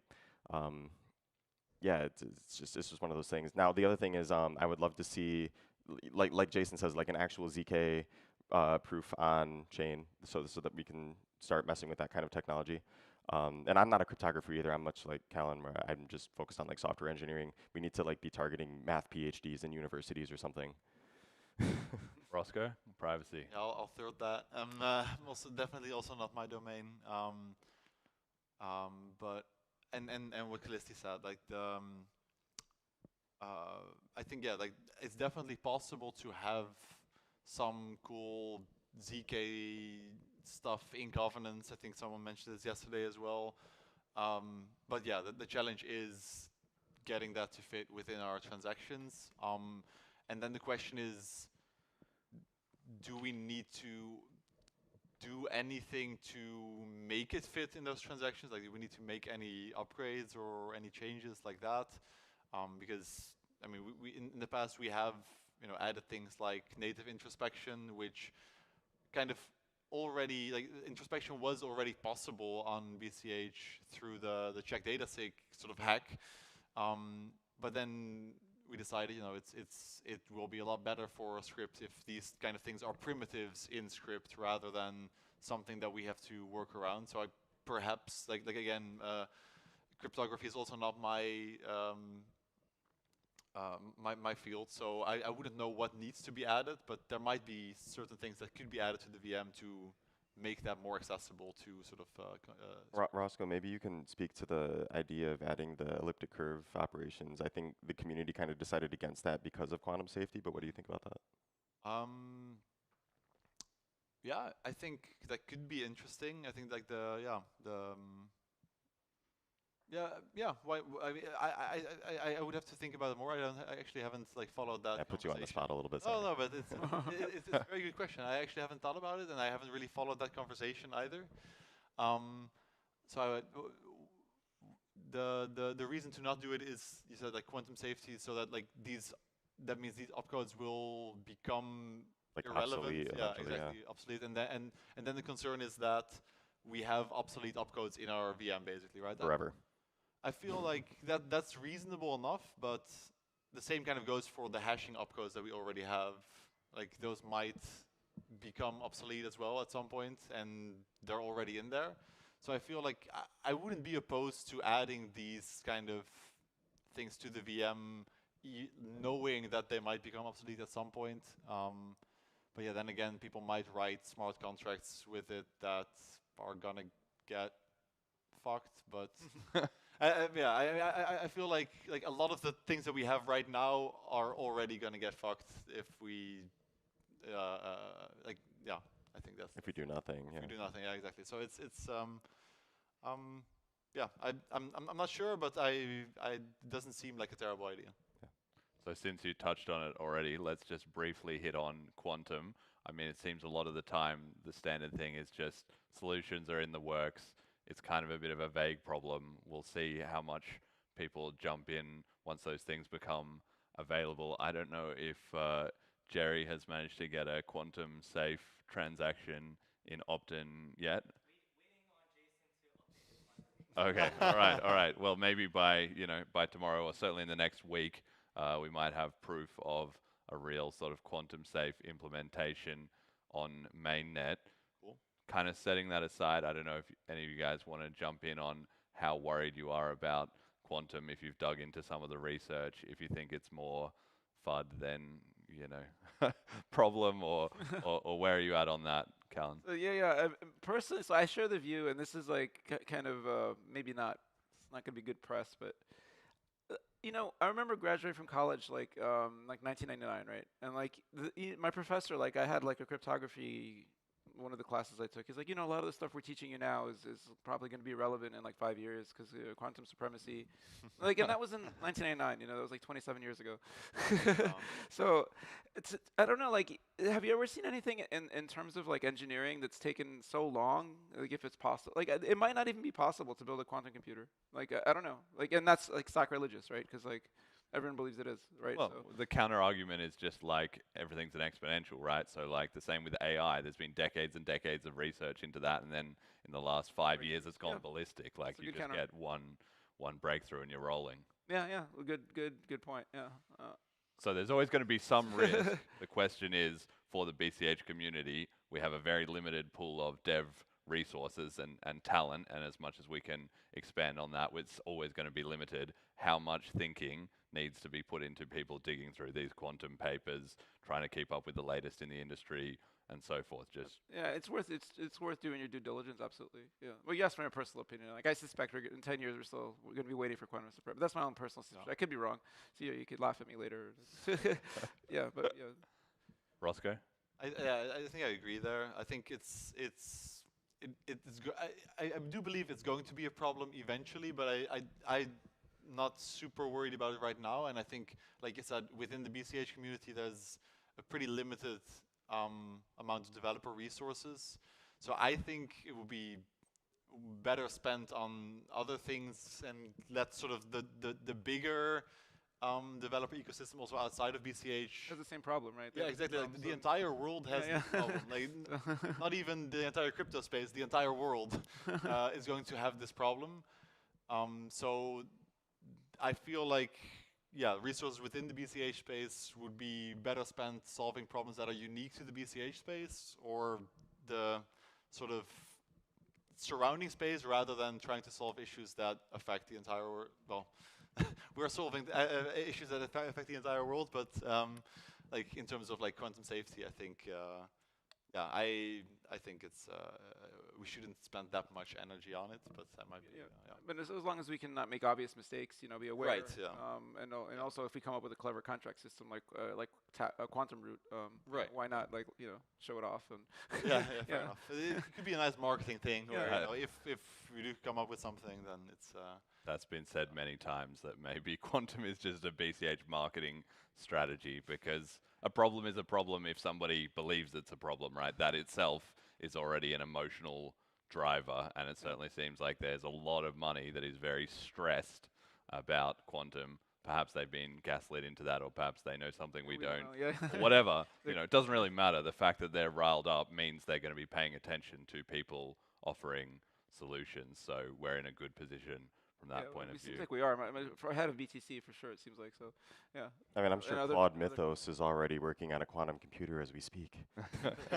I do think it's pragmatic to address the issue, and I think quantum root is that pragmatic option right now. And where I see the rest of the crypto industry moving right now is towards similar solutions with one-time quantum resistant signatures that are like hash-based, and that's exactly what quantum root is. I've been hanging out with some of the Bitcoin devs, as well as I've been going to the conferences and whatnot, and that's where I see the rest of the space moving, for at least the people who believe that there is a problem at all. I think that it's probably naive and ignorant to say that there is no problem at all ever.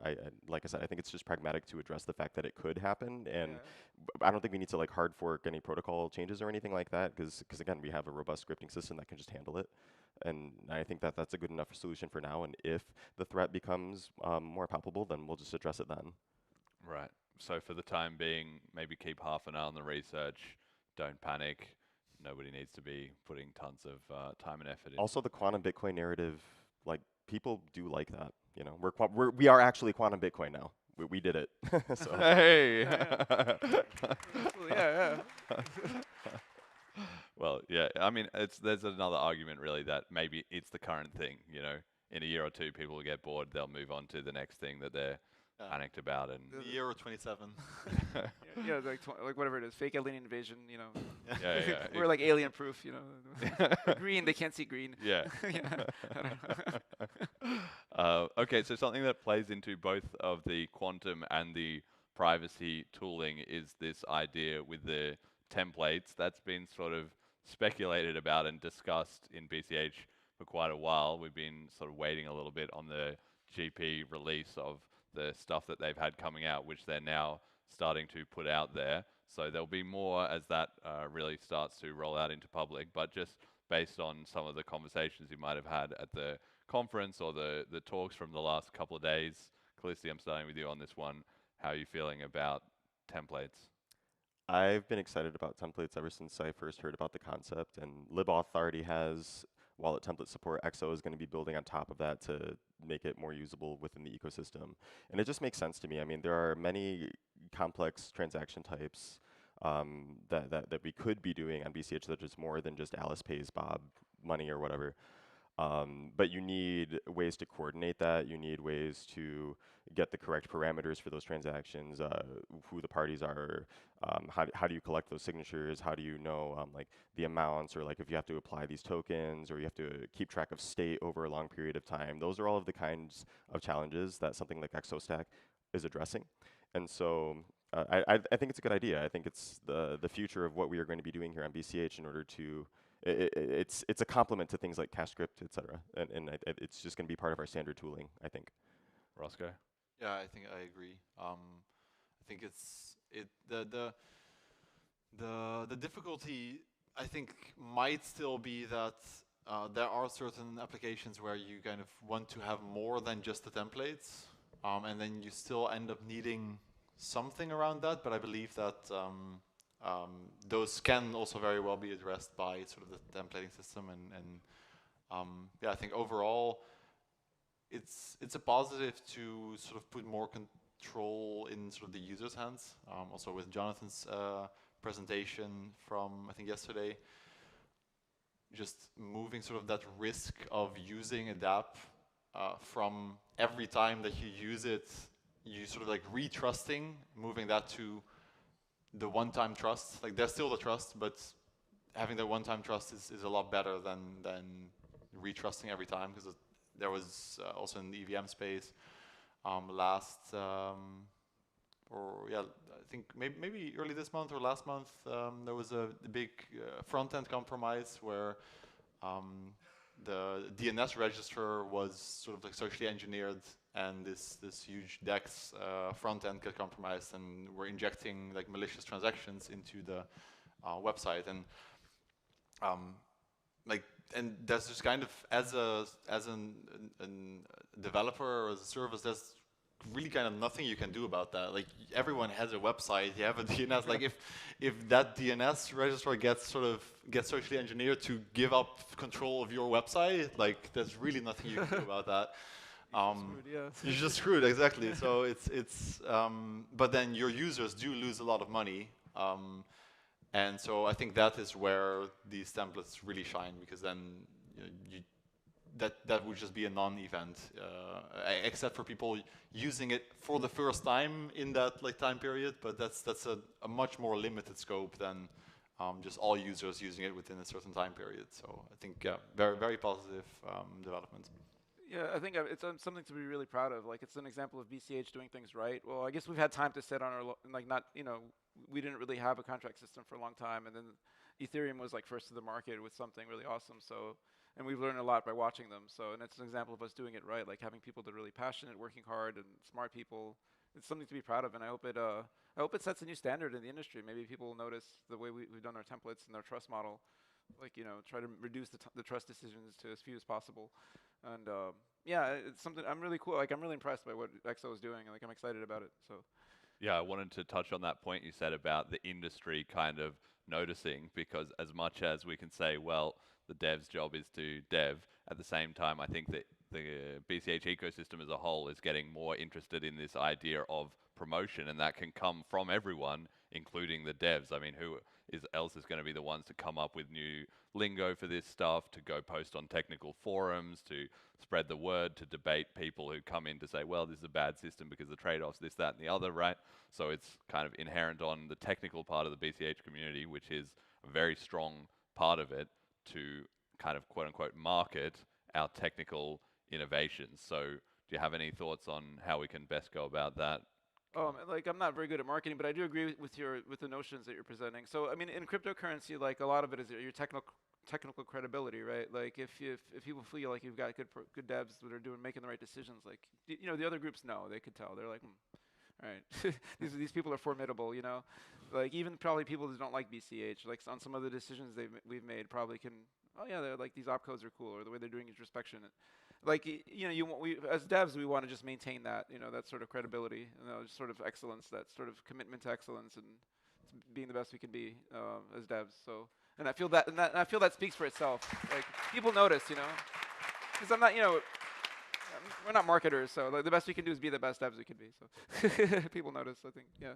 I mean, I'm just trying to push on that a little bit. Like, you say that it does speak for itself, and it does in a certain way, but in a certain way it doesn't, right? If this stuff is all just buried in the 50th page of Bitcoin Cash research and 3 people who are into BCH know about it, like, that doesn't turn any eyeballs. Now, there's a significant gap between something being shipped to users, which is then marketed by the consumer products. So that's one thing, but there's a big gap between that and stuff that's coming up, or stuff that's more cutting edge, which we can certainly exploit and might not be relevant to a general audience, but like you said, to the other technical communities that are watching, it's going to stick in their mind. So any thoughts on that? Yeah, I mean, I guess just keep the communication lines open between people that are more involved in social media, like yourself and devs, and I don't know, just have it all flow, because right, that way, like, if there's something cool coming out, you guys can communicate it, and I don't know, that's the thought I have. But I don't know. Felicity, I know this is something you think a lot about. I think we just got to build stuff. I mean, really, if we build it, it's not so much build it and they'll come, but I mean, if we build stuff, then we're showing off what we can do.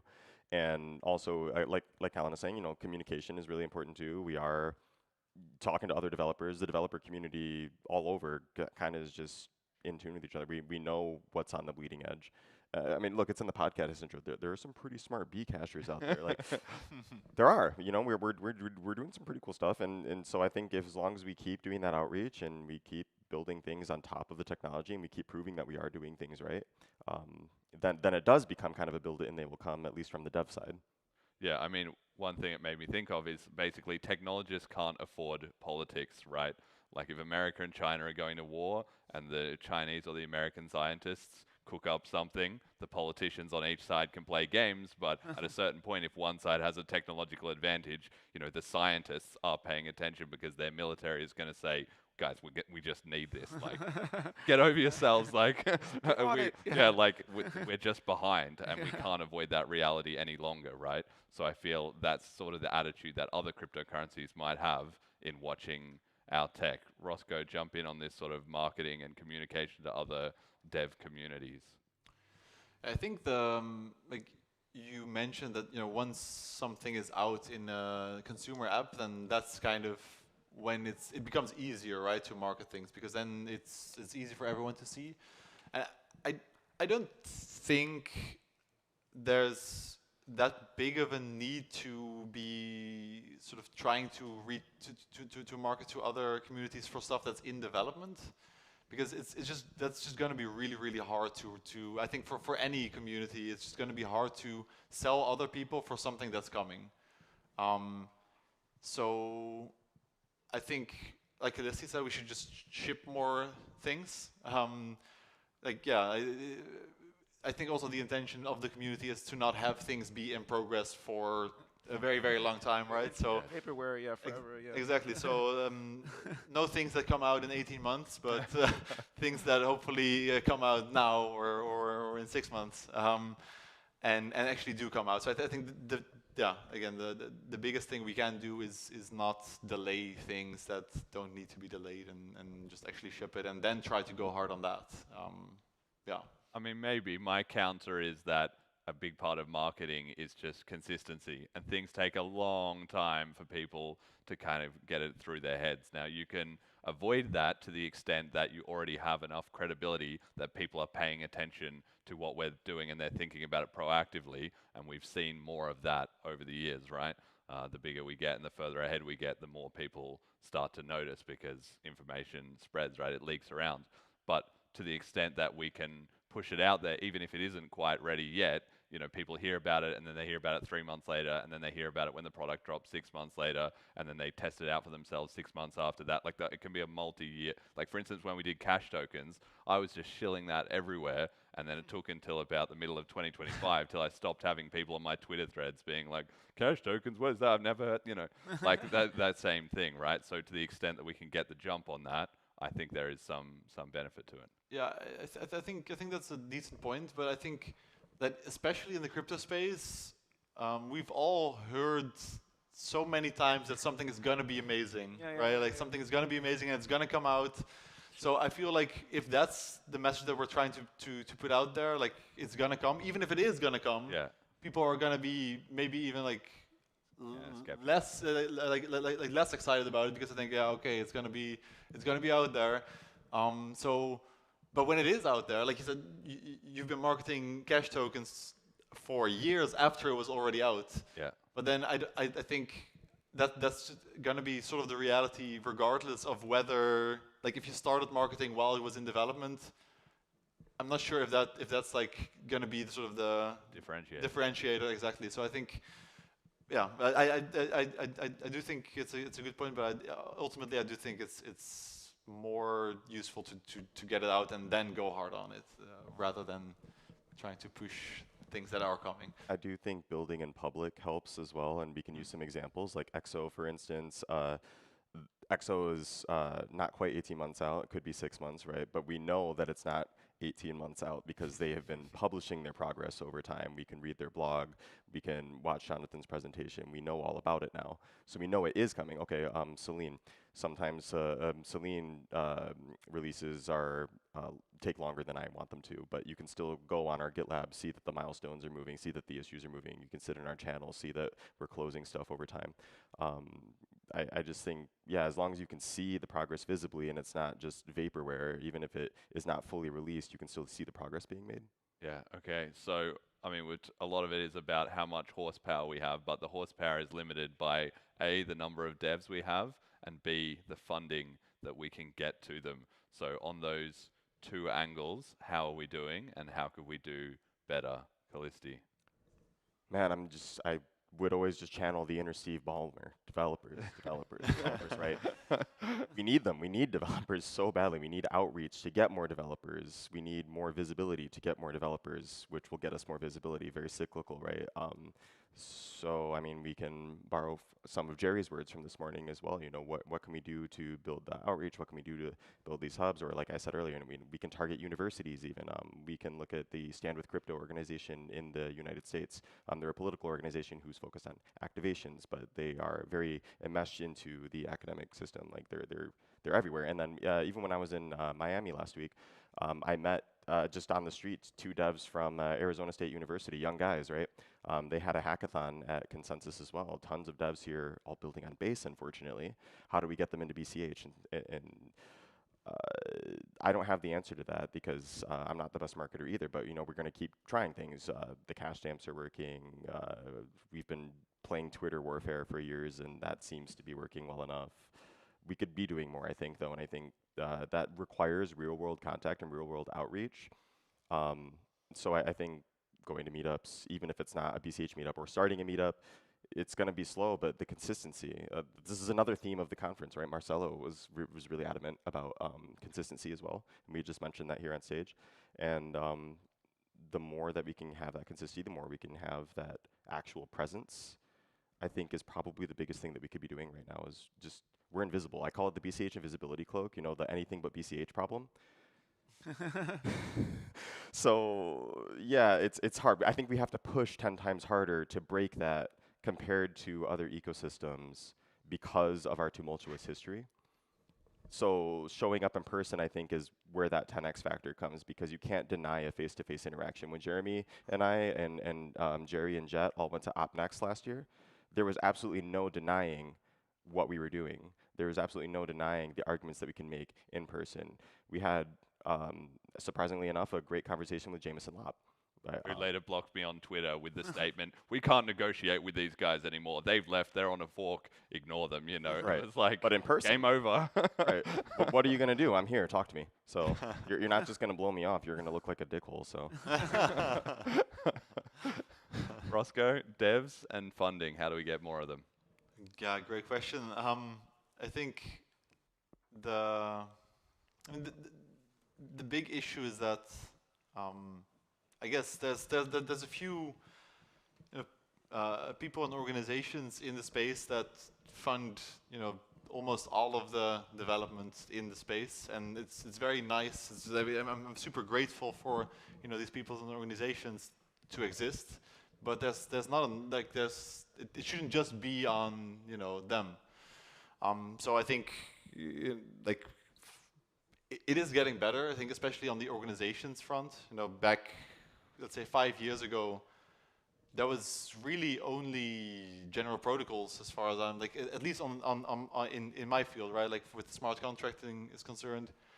And now there are quite a bit more. Like you have Rift and Labs, you have Perion now. So I do think there's more organizations brewing. And I think that's kind of what we probably need, because ultimately these companies are going to be generating their own revenues and won't be reliant on funding from the community anymore. And I think that's kind of where we need to be. I think that's the biggest thing, and it has been a big issue for the past years. And I'm not entirely sure what we need to do, but I think from where I'm standing, the smart contract development on BCH is in a good place. Like we've done so many BCH upgrades. CashCrypt has had a lot of cool new things. There's a lot more coming as well. So I think there's no reason for someone to not build something on BCH if they want to.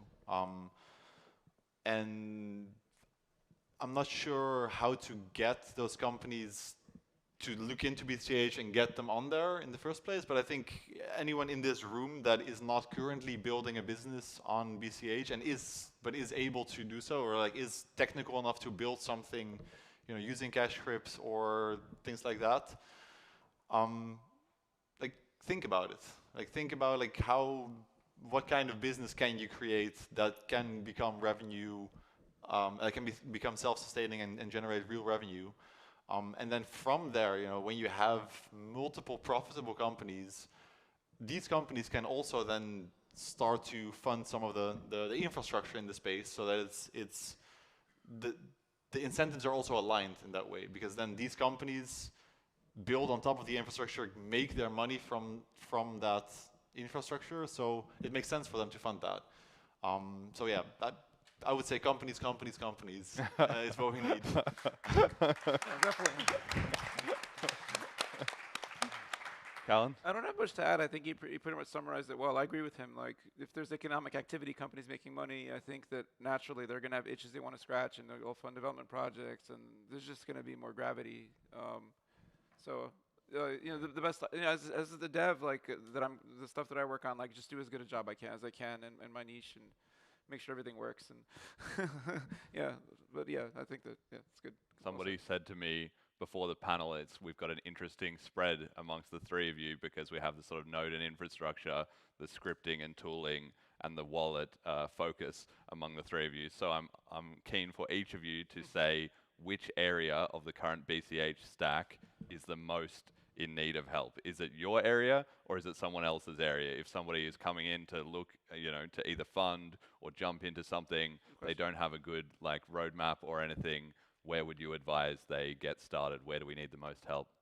So BCHN is currently well funded, decently funded. So we were given like a big pile of BCH in 2020, which is still sustaining us. So definitely not. Probably other projects need money more than us. So yeah, not us yet. Okay. Hopefully. Protocol's fine. Yeah, yeah. I think the protocol's fine. Yeah, I think on the sort of scripting tooling side, we're progressing as we want to be progressing as well. So yeah, I would say if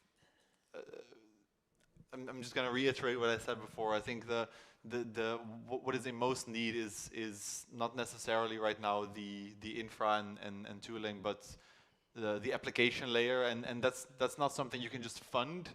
But I think it needs help from people starting their own their own project, their own businesses. That's sort of the help I think that the ecosystem needs the most. Yeah, and everyone can be part of that, by the way, even if you're not a developer or whatever. When a new app comes out, spend 20 minutes, sit down, click around on it, connect your wallet, send in 50 cents or whatever, and then whatever you find, report back to the devs, because they're absolutely obsessive about writing up lists of having a long and ever-growing backlog, and then every night, you're going to bed and they're sitting up like coding their way through the backlog, right? But they don't get that if they don't get that feedback, because a developer, when you just only test the same path yourself. It's just human nature. So yeah, everybody can be a part of that, I'd say. Callisti, where do we need the most help? Yeah, I think I agree. Protocol's probably fine. Dev tooling, pretty good. I would say, I mean, really, product developers. I agree with Roscoe. We need product development first and foremost. And maybe that means some people need help bootstrapping or something. I think the wallet side is like almost there, not quite. I mean, I think because that is like the user-facing layer, it's going to be kind of a cat and mouse game where we're always going to need to be keeping up with like the latest BCH tech. But I think our tech on its own is just fine. So I really think product development and marketing and outreach are where we need the most help. Okay, all right. Ryan was talking yesterday on the entrepreneur sort of business panel about his system for accelerating growth, and a big part of that is identifying your blocker or constraint. The way he put it was, if you had, tons of ambition and unlimited money, like what would you do? What would you fund, or what would you make the new priority? And I'm going to say the same thing, but maybe with the extra little twist of like, what is the biggest constraint? What is the biggest pain point that if you could just snap your fingers and have it resolved, everything would be working faster and smoother? Callan. In the projects I'm involved in, like. Yeah, like a concrete thing that you are like, we need to get this sorted. That's supposed to put me on the spot.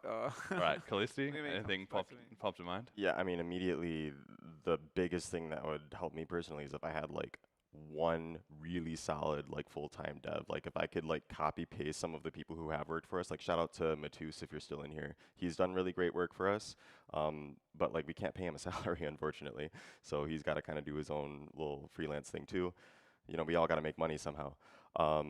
So that, and then I would say like if I could fix like myself and all of my own flaws, so that I could just like be this perfect developer and always ship everything exactly when I want to and never have bugs or whatever. Like I would do that too, but that's obviously impossible. Yeah. Roscoe? Yeah, I think that's just also still a lot of different things that we have on the roadmap for CashScript. I think having more time to spend on that would definitely help for like having more. Yeah, I think that's probably it. I don't think there's not like a huge amount of funding missing in that regard. But yeah, I think I think we're in a good space. We're in a good place. I think just having more time to spend on it would definitely also be nice. Callan? Yeah, probably more similar to what Callisti said. Like one or two excellent devs that are could be copy pasted from other people I worked with in the past, or on their level. Yeah, yeah, that would be useful. Yeah, sometimes the dev can create more destruction than Right. because they can introduce new bugs. The ones that don't introduce new bugs and actually like. Please stop submitting AI slop to people's Yeah, source Like- repositories. Please, for the love of God, it makes the reviewer's life absolute miserable hell. Yeah. Yeah. If you wouldn't Are put in you the time. having are you getting annoyed by AI like PRs and stuff? Because That's a whole separate topic. We can do a whole panel on it. Yeah, we probably should do a separate panel. Yeah. Okay, all right. So then one sort of final question is, obviously we've talked about BCH, all the various different things that we've got going on and how we can attract interest from outside, but the same thing goes in reverse. At least some of the time, we need to be paying attention to what else is going on elsewhere and what we need to copy and upgrade or absorb from other coins. One thing that came to my mind was the talks, Richard's talk, where he was talking about the tooling and the chain graph custom indexer for DeFi, and Mathieu was mentioning that as well too. So that's like maybe an area that other communities are ahead of us on, and we need to absorb something from them. But that's just one example. Where do you think we need to, or is there a particular coin, a particular community, a particular, I don't know, dev group or something that we need to be paying more attention to as a community to copy their stuff, basically? Callan? No, we're the best. No. Yeah. I mean, I'm just most of the work I need to do is just like other people within Bitcoin Cash telling me what they need. But you're right that it's good. It's important to pay. I feel like Jason Dresner does a good job of that. He's really aware of what other people are doing. Like, and then he's brought that in with his cash tokens design and other things he's done. Like certain people are better at that than like. Yeah, the only thing, like, I'll pay attention to Bitcoin Core just to make sure that if there's new bugs, like the thing we had recently, like in that regard, I pay attention to other coins. But I spend so much time in the Bitcoin Cash world, maybe I'm a bit isolated in that regard. Like, I don't look outside, and I do think there's value in looking at what other people are doing more. Yeah. Roscoe? I rely on others to do that more than I should, perhaps. But I think in sort of the smart contracts and DeFi ecosystem, there's a lot that can be learned from existing ecosystems, especially like EVM ecosystems. I mean, Moria and Parion are based on existing DeFi systems in Ethereum. I think it's a very low-hanging fruit if we get back again to sort of needing more companies to try to see what already works in terms of DeFi on other chains. And try to bring those similar kind of designs, similar kind of systems in a way that works with the differences between however their smart contracts systems work and however BCH's smart contract systems work. But I think there's still so much DeFi that can be sort of like copied or at least taken inspiration from other chains, and I think that should be probably the focus in order to build those new companies that I'm hoping we will build. Felicity? I think fundamentally, like, our tech is probably the best in the ecosystem, but we need to figure out the secret sauce that is making everybody flock to like Base, Solana, and XRP in both the dev space and the creative space. Like, they just seem to be capturing all the mind share, all the user share, and I do think that this kind of goes back into the whole product development thing. And especially if I use Solana in particular as an example, what I see, again, just based on the conferencing and whatnot, I'm seeing a lot of like the creatives. Like, okay, so Solana has like kind of a reputation of like being like, oh, it's all meme coins and shit coins or whatever, but like there are people building real communities in Solana, like real actual grassroots communities on Solana. And it's like based on like the arts communities, the music communities. I really think that we need to be trying to find more cohesion and like integration with other communities that are outside of crypto. Like it's just money, but it's not just money at the end of the day, right? Because everything needs money. Everything needs money, yeah. And so I can't remember who was saying, maybe it was today or earlier or something, but yeah, like go to host a pizza party, go to a bowling club, go to bachata, right? There's all these different, I guess, effectively market segments that we could be tapping into, and we don't have to necessarily be all stuffy wearing business suits. I mean, like, rappers need money too, our painters need money too, right? So let's get more into that. And then on the dev front, yeah, like, how come everyone's going to Base? Like, so I think there's something in our messaging, well, the invisibility cloak, right? But there's something in the messaging of the crypto space, and something in our strategy where we're not capturing people, or maybe we're not getting the message of what sound money means and why it's important, or maybe we're not giving that message in a way that resonates with people like emotionally to get them to actually care. Because like if I do compare Solana, for example, to BCH, Solana is quote unquote decentralized in the same way that Ethereum is like quote unquote decentralized. But it's not sound money, it's inflationary, where BCH is both. So that's where I say we have like the best tech in terms of like the trade-offs that we make for that. How do we get that mind share? I think that's key. Okay, all right, that's all we have time for. Thank you to our guests, Callisti, Roscoe, and Callan. Thank you. Thank you.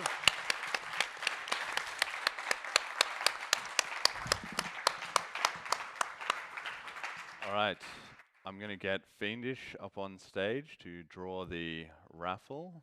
If he's, I can't see him, he must be here somewhere. He's done a runner with the money.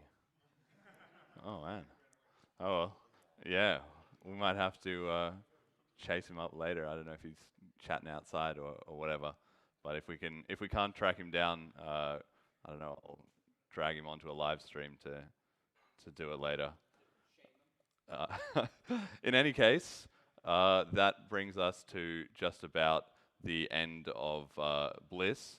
So Roscoe is doing a cash script workshop in here instead of the open house segment that we had. So that'll be. Oh, hang on. I think I'm leading on the cord on the next part of the agenda. So you can all look forward to that. But maybe Fiendish can come up and draw the winning raffle tickets here on stage. Yeah. So a reminder that the prizes are, we're going to do 2 draws for merch. We've got some merch here that the winners can choose from.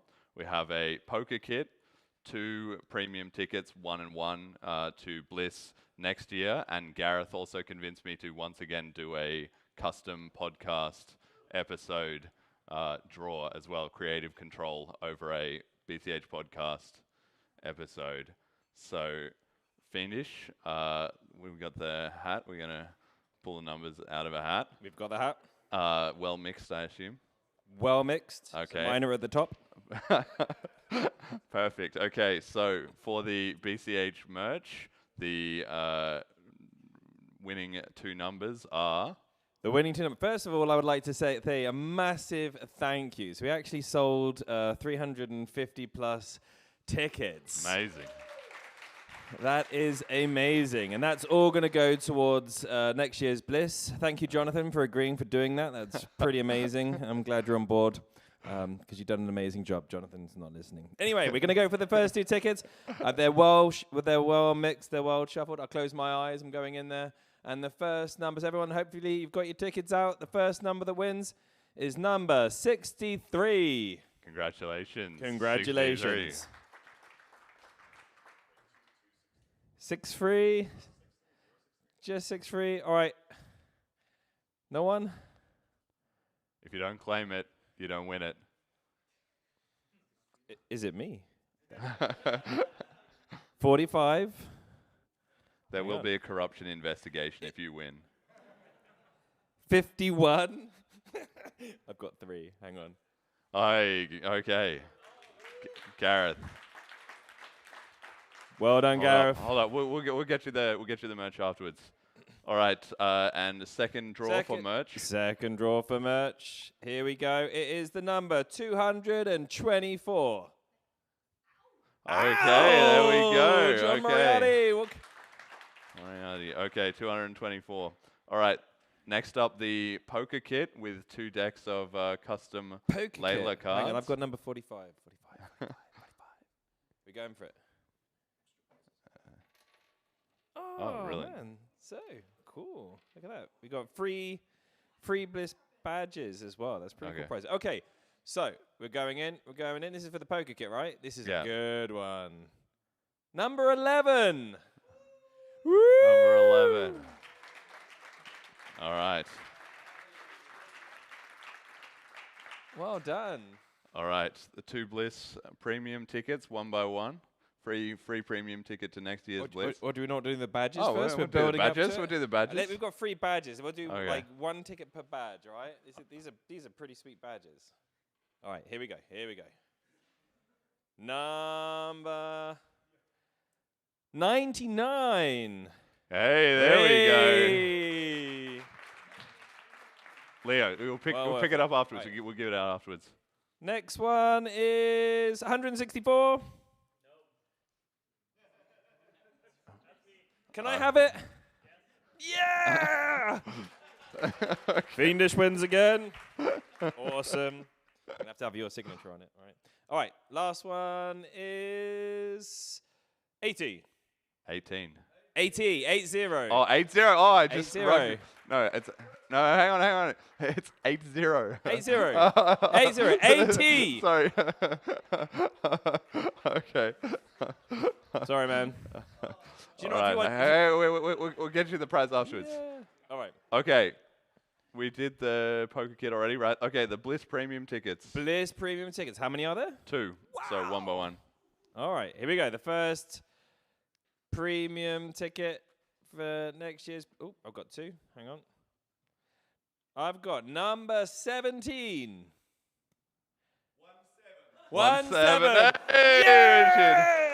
Hey, we'll get it to you afterwards. You don't get to come up. You don't get to touch my hand. You stay there. We keep the distance. All right, we going for the next one. And yeah, second Bliss That is premium an ticket. amazing prize. 2 of them. 113. No Oh, way. Ken. Hey, what on, Ken? All right. That means Ken's coming back next year. You can't get out of it now. And finally, creative control over a custom BCH podcast episode. Ooh, last year Gareth won this. That was a corker. He insisted that we have it after all the connections that he's formed as a result. All right, will Gareth win again? Final prize. Final prize. Here we go. 175. Who's won? Who's going to be on the BCH podcast? 175. Going once. Going once. Going twice. Pick another number. All right, pick another number. Here we go. By the way, if you win, you don't have to come on the show. You just talk to me, and you can, like some people don't want to be on the show or whatever. Like it's not like that. You can be on the show, but you can also just tell me, oh, we should do this theme, or I want this guest, or whatever. This topic. Yeah. 234. No one. Okay. going twice. All right. All right. Next one. 214. No one. Yay! Hey, all right, we got a winner. Okay. Someone won. We don't know who. Mysterious individual taking that prize. Okay, thank you very much. Round of applause for Fiendish.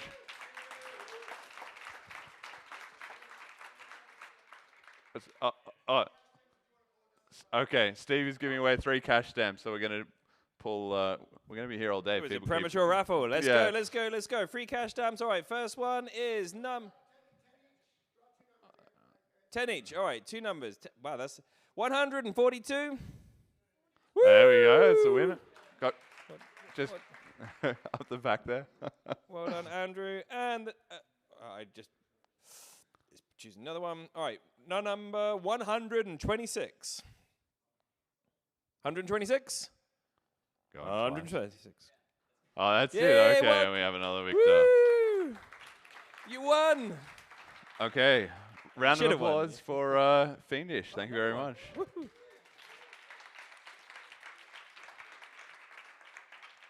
And yeah, so just to, yeah.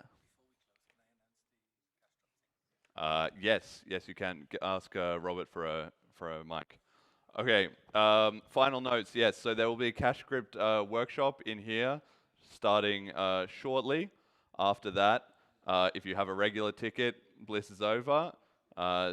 Relax and thank you for coming. If you have a premium sponsor or Blaze ticket, there will be the usual 4 p.m. dinner and then karaoke with Jonathan and the Norwegian anthem later. And of course, we'll also be running bachata one more time like we did 2 nights ago. So you can come along to that. Big round of applause and thanks to our audio and video streaming desk.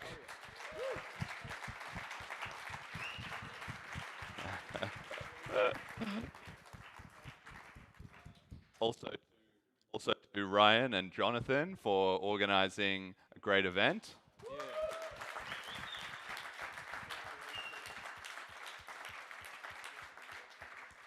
A quick note that we gave away a Trailblazer token at Blaze, which we promised would be a secret mission for Bliss.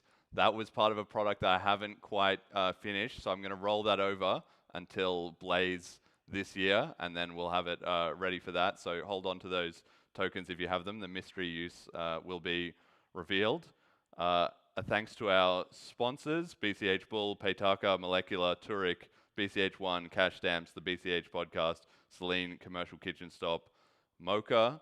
Gareth is going to make a quick announcement. Hello. Yep, just a quick announcement.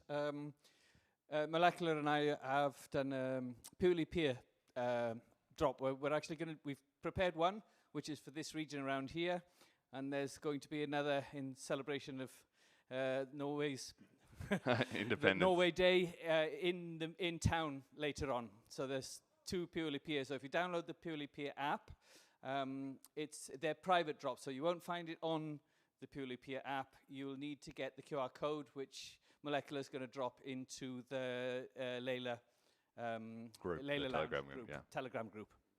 All right, brilliant. And that is the conclusion of BCH Bliss 2026. Thank you all for coming. Make sure you tell Jonathan that he's great, so he wants to run it again next year.